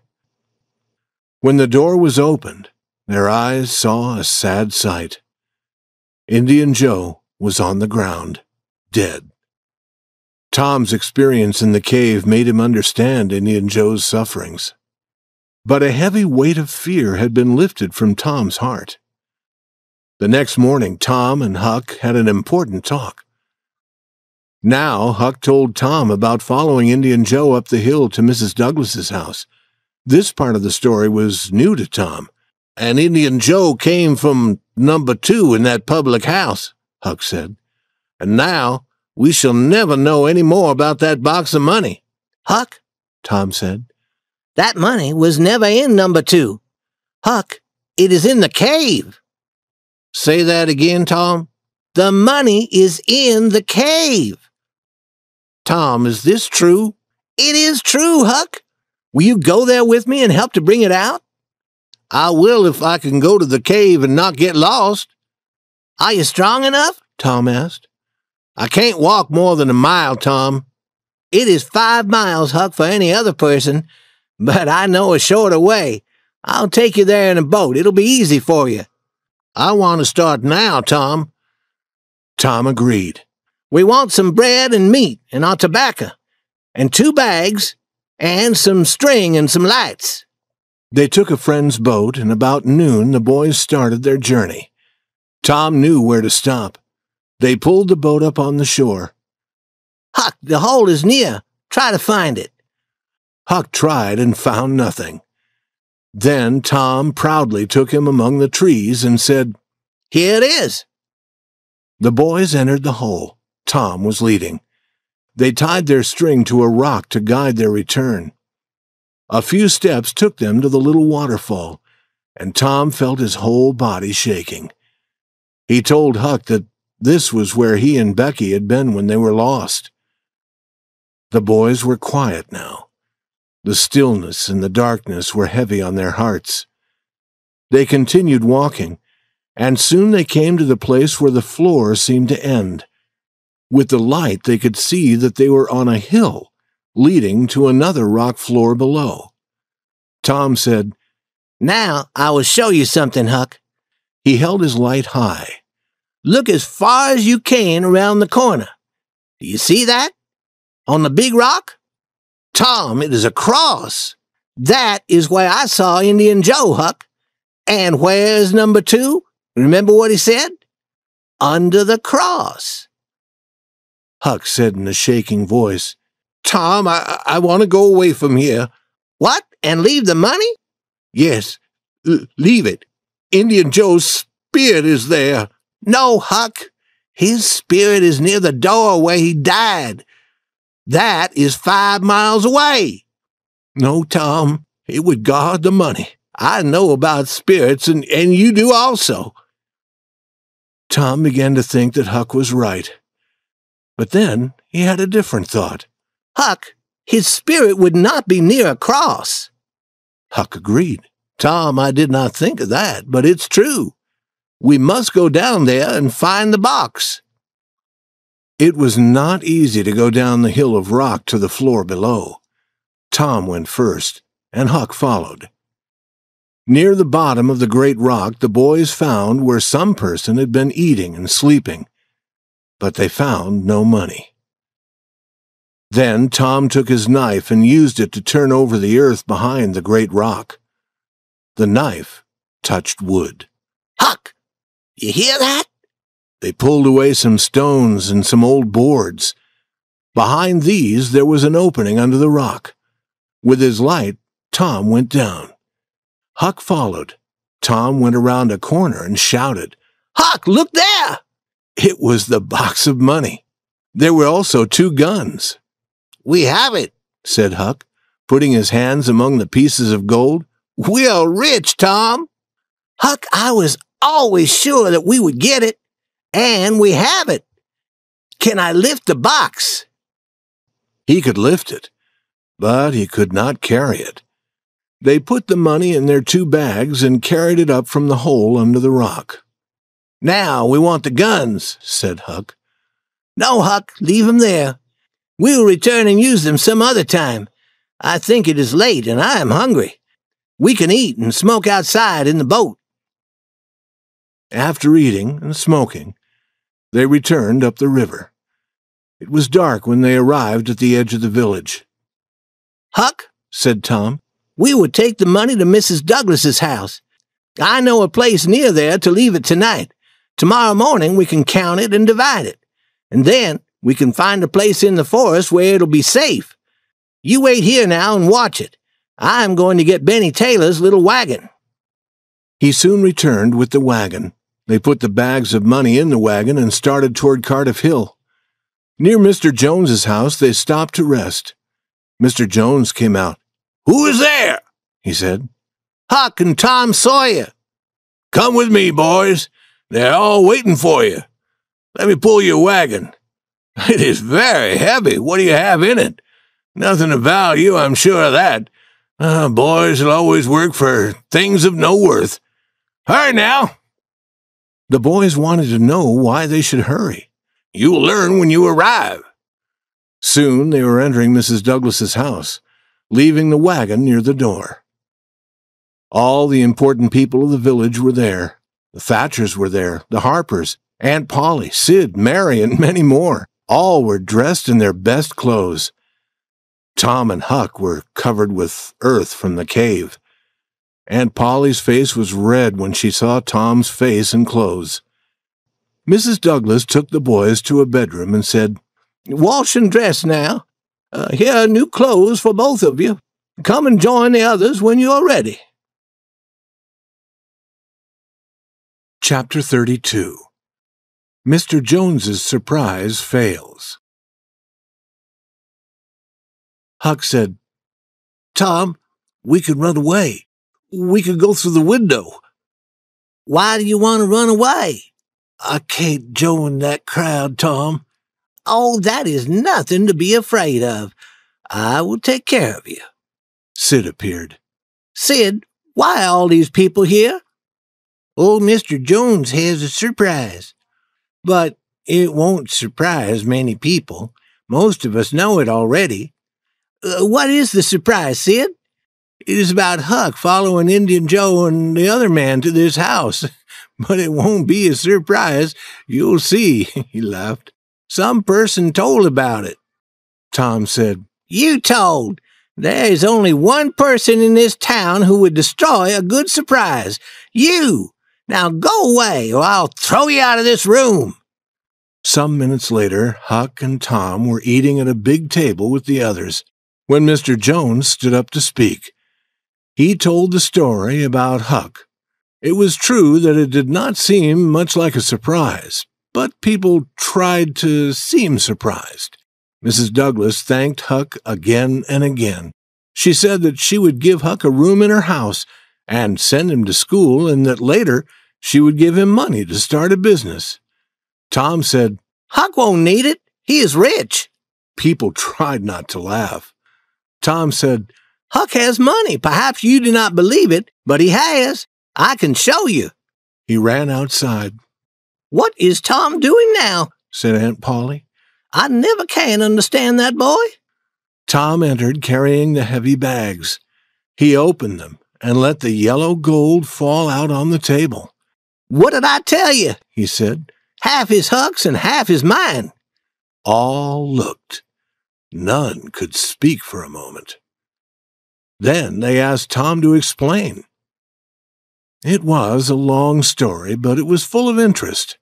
When Tom finished, Mr. Jones said, "I planned a surprise for this evening, but this surprise makes mine seem very small." The money was counted. There was more than $12,000. Some of the village people owned land and were much richer than Tom and Huck, but none had ever before seen so much money at one time. Chapter 33. New Adventures Planned. Tom and Huck's money was a great wonder in the poor little village. You may be sure of that.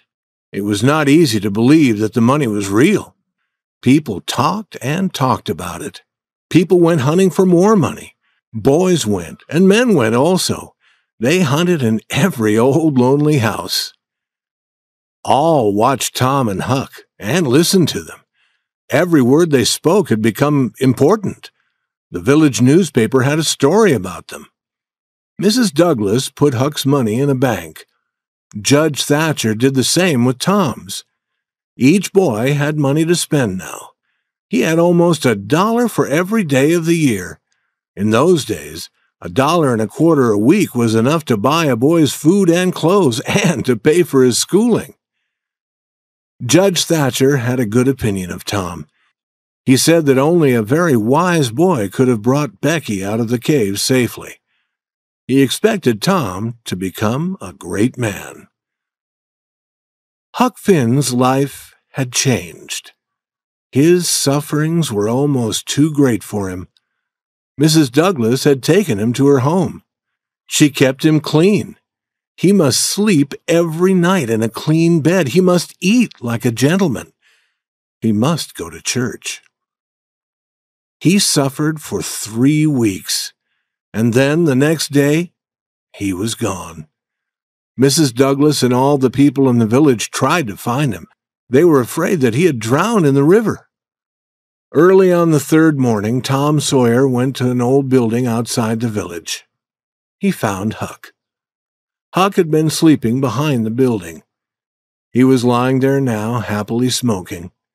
He was covered with dust, his hair was wild, and he was wearing his old clothes. Tom asked him to go home to Mrs. Douglas. Huck's face became sad. "Do not talk about it, Tom. I tried it. It is not for me. She is good to me and friendly, but I can't live with her.